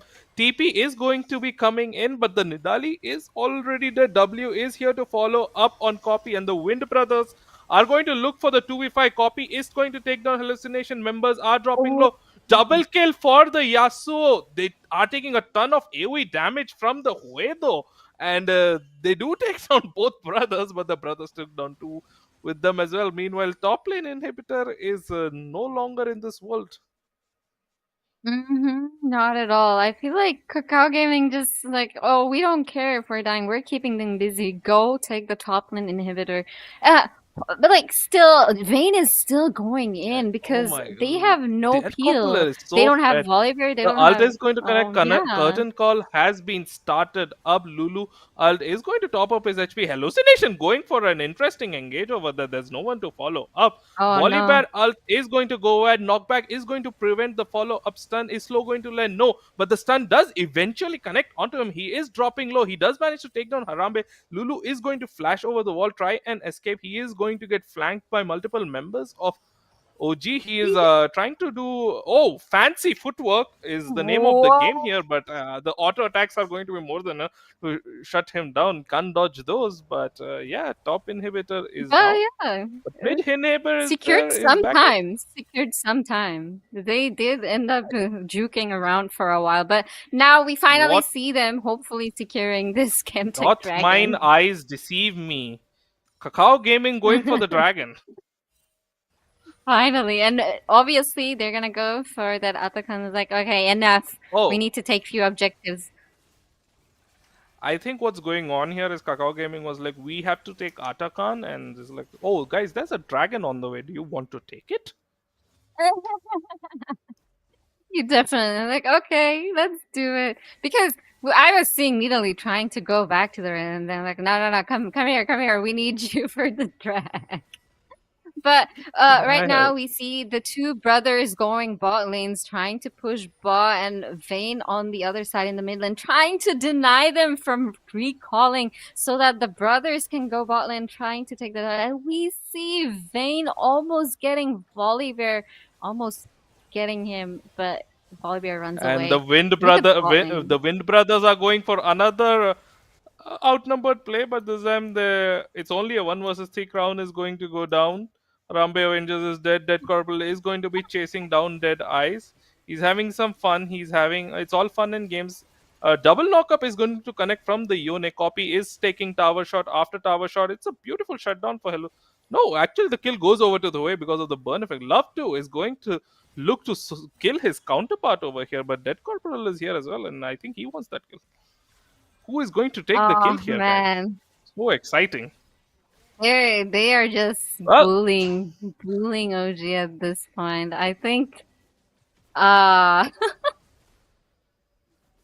oh no, there you have it. OG Gaming. Oh, I think they just did not have the morals for game 4. Kakao Gaming bullying, securing that. Not yet. Maybe or Vayne is just too fed, man. What is this Lulu They have a doing? Lulu and a is- Vayne. Yeah, Lulu is trying to get a kill. He's He's like, having I don't fun. want to end this game. I don't want to end this game at 0 kills, guys. Please. To that I say, Love 2, where is your death cap? Don't end the game. I want to kill. Oh, oh But- my. But They oh choose man, not look to at end. look I at their think- Nexus. Oh, they're tipping for the Baron. I think they want to make it. Kakao Gaming is looking for the clean end. I don't know why. That never seemed to be a concern up to this point. But yeah, this is a game, guys. We have triple inhibs down. Kakao Gaming chooses to recall and take the Baron. They're Big going to go base for is the clean end empty over at this here. point. They're like, wow, let's take the Baron before we end it. Let's just do it. I think they can just push this game, take the fight, force a fight in mid lane. It's definitely, if they are being able to, they're just memeing at this point, and like they're gonna take this fight. This is probably gonna be And the last fight. Last for breath is going to OG, connect and, onto Dead Eyes, and the consequences of that is the Yasuo is going to dash onto the Jin and kill him. And I cannot follow They're the rate of death at teleporting this point. from People are just here. instantly dying.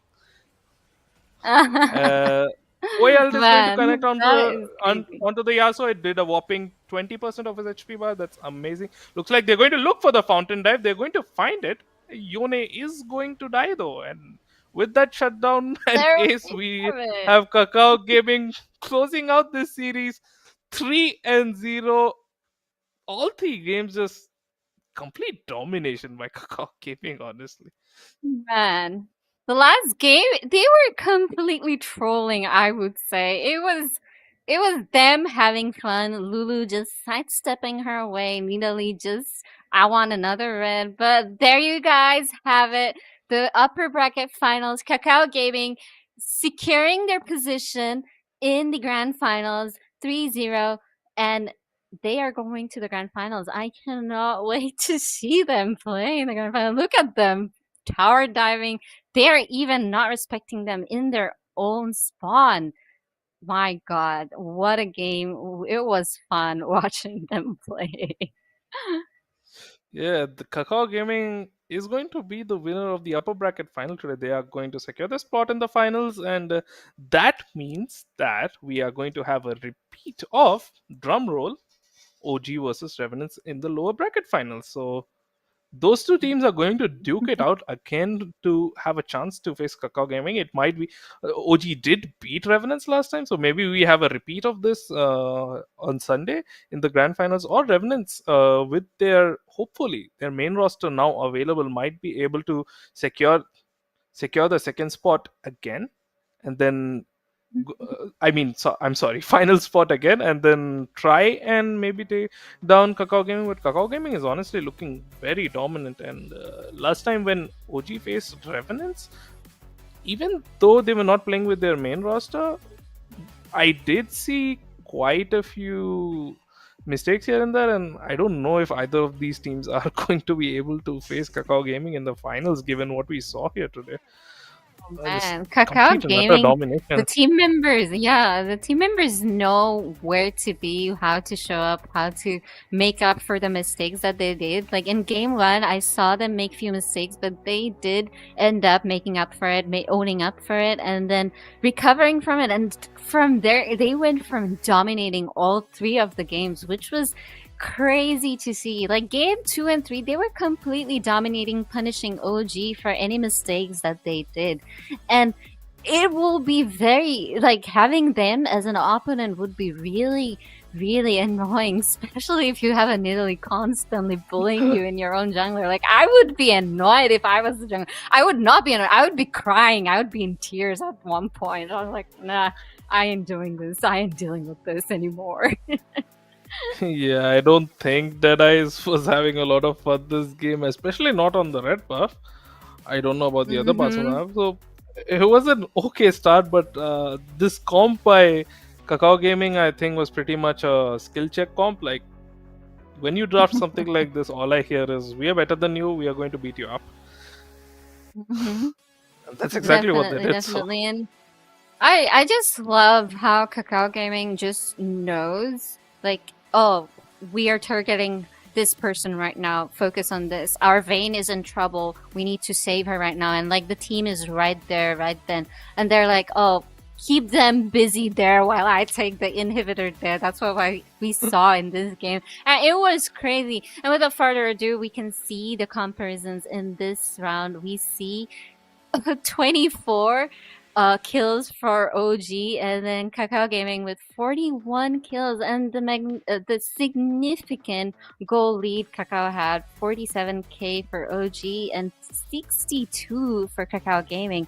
Towers, 0 towers for OG Gaming. That is unfortunate, whereas Kakao Gaming cleared their whole map.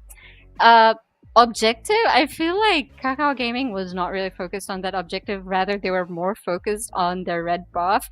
Both the teams have 1 dragon each, but they were able to secure a Baron, a Rift Herald, 2 grubs. 1 grubs OG was able to secure, and the Kakao Gaming was able to secure that Atakan, and leading them to 3-0. Kakao Gaming going to the grand finals, not losing any games so far. Yeah, and it looks like the MVP for this game is going to be Dead Corporal on that Vayne. Completely dominant. We see the 6.7 CS per minute, but that is because he has 15 kills, 1.2k damage per minute, and 14k gold. Honestly, this game was just complete. You could give MVP to pretty much any member on Kakao, because they were all Definitely. just so dominant. It definitely felt like they were just having fun. I think DC feel had like the most fun.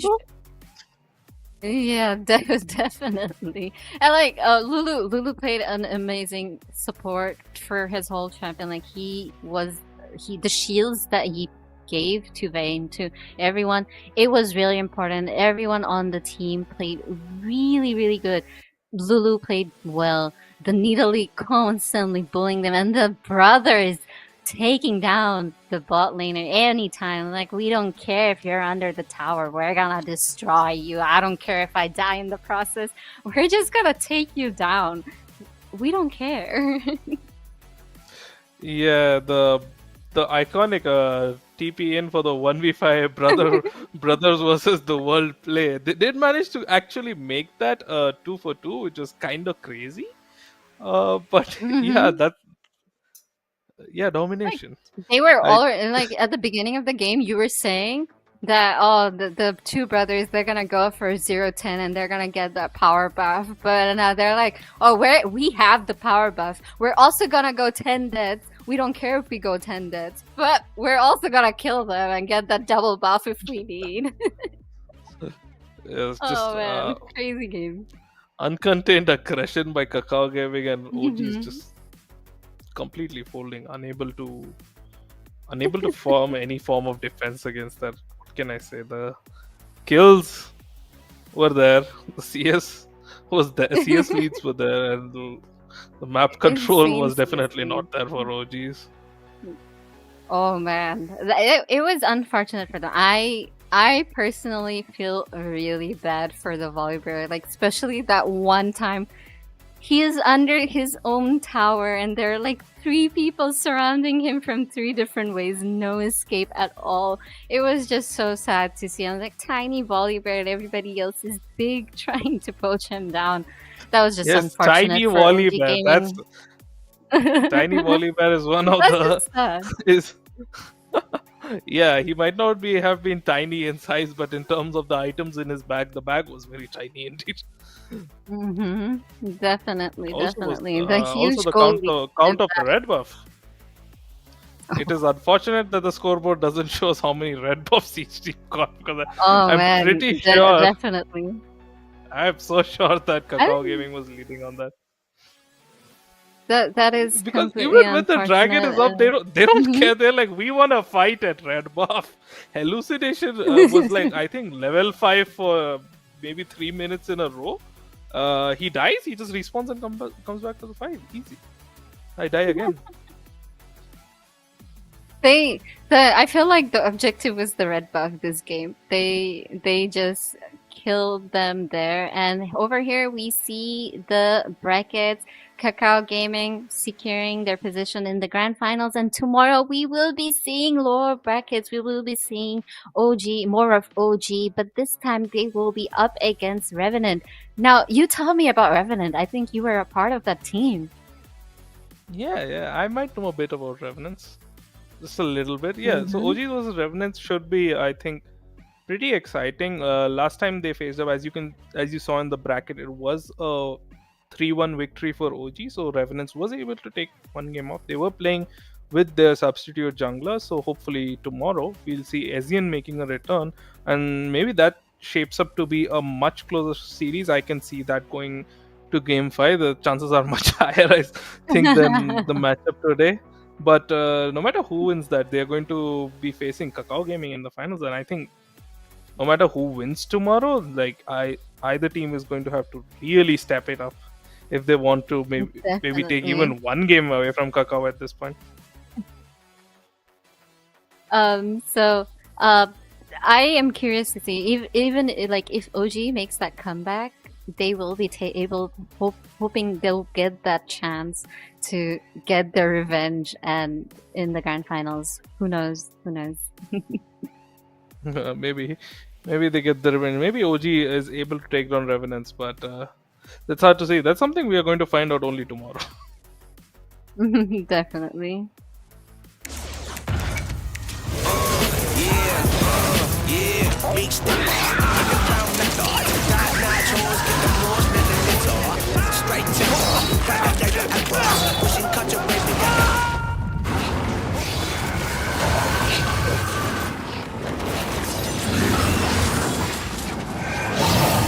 Reach your impossible with the AI-powered Legion Pro 7i, Lenovo Legion.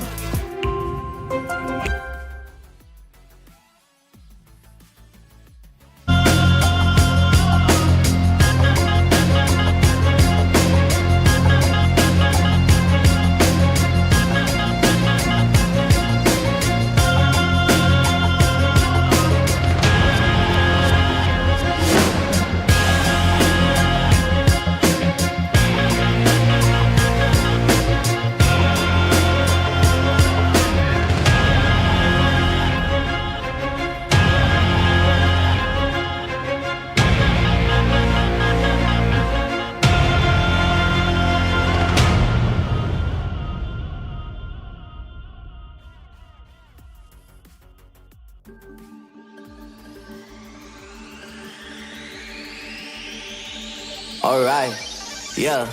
1, 2, 3, mic check, what's up? 2, 3 on my back, it's tug. Light years ahead, just call me Buzz. Hitting a shot in sync with the buzz.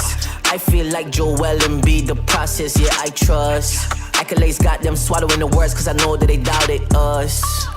Touch her, touch, can't touch this. I know they throwing that dirt on my name. When I check on my tag, it be spotless. Look in the mirror and snap my fingers and point like you know you got this. Winning man, winning man, winning man, winning man, winning man. Who gon' stop this? No one. Give it all I got. I'm going to the top. I'm going in. Right on the way to the top. Right on the way to the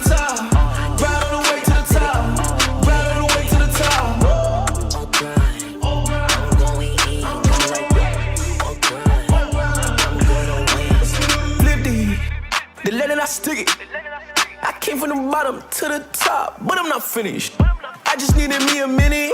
Standing attention, lieutenant. I gotta get up and get it. All I'm focused on is winning. He not gonna cheat code. We win until the clock gon' hit Z. Whoa, I'm fighting my way back like I was Nemo. Do it, I am a dynamic dude. Whoa, win, win, win, and win. That's right, my nickname is winning. Gotta walk in the building, gotta inspire the children. When they see my ambition, I'm not a regular civilian. Give me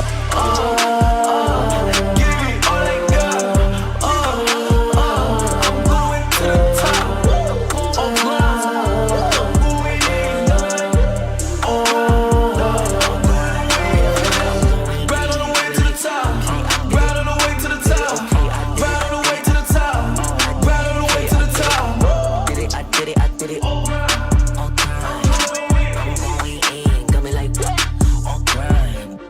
Gotta go up to the top, won't stop. I'm gonna be the man, yeah, I gotta cut a knot. Haters really on me, tryna take my spot. But we go up, yeah, we never gon' drop.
Alright, yeah.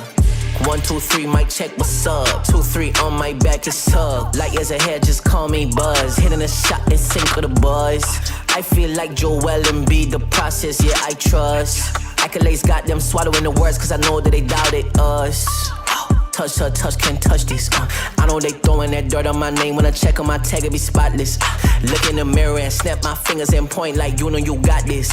Winning man, winning man, winning man, winning man, winning man. Who gon' stop this? No one.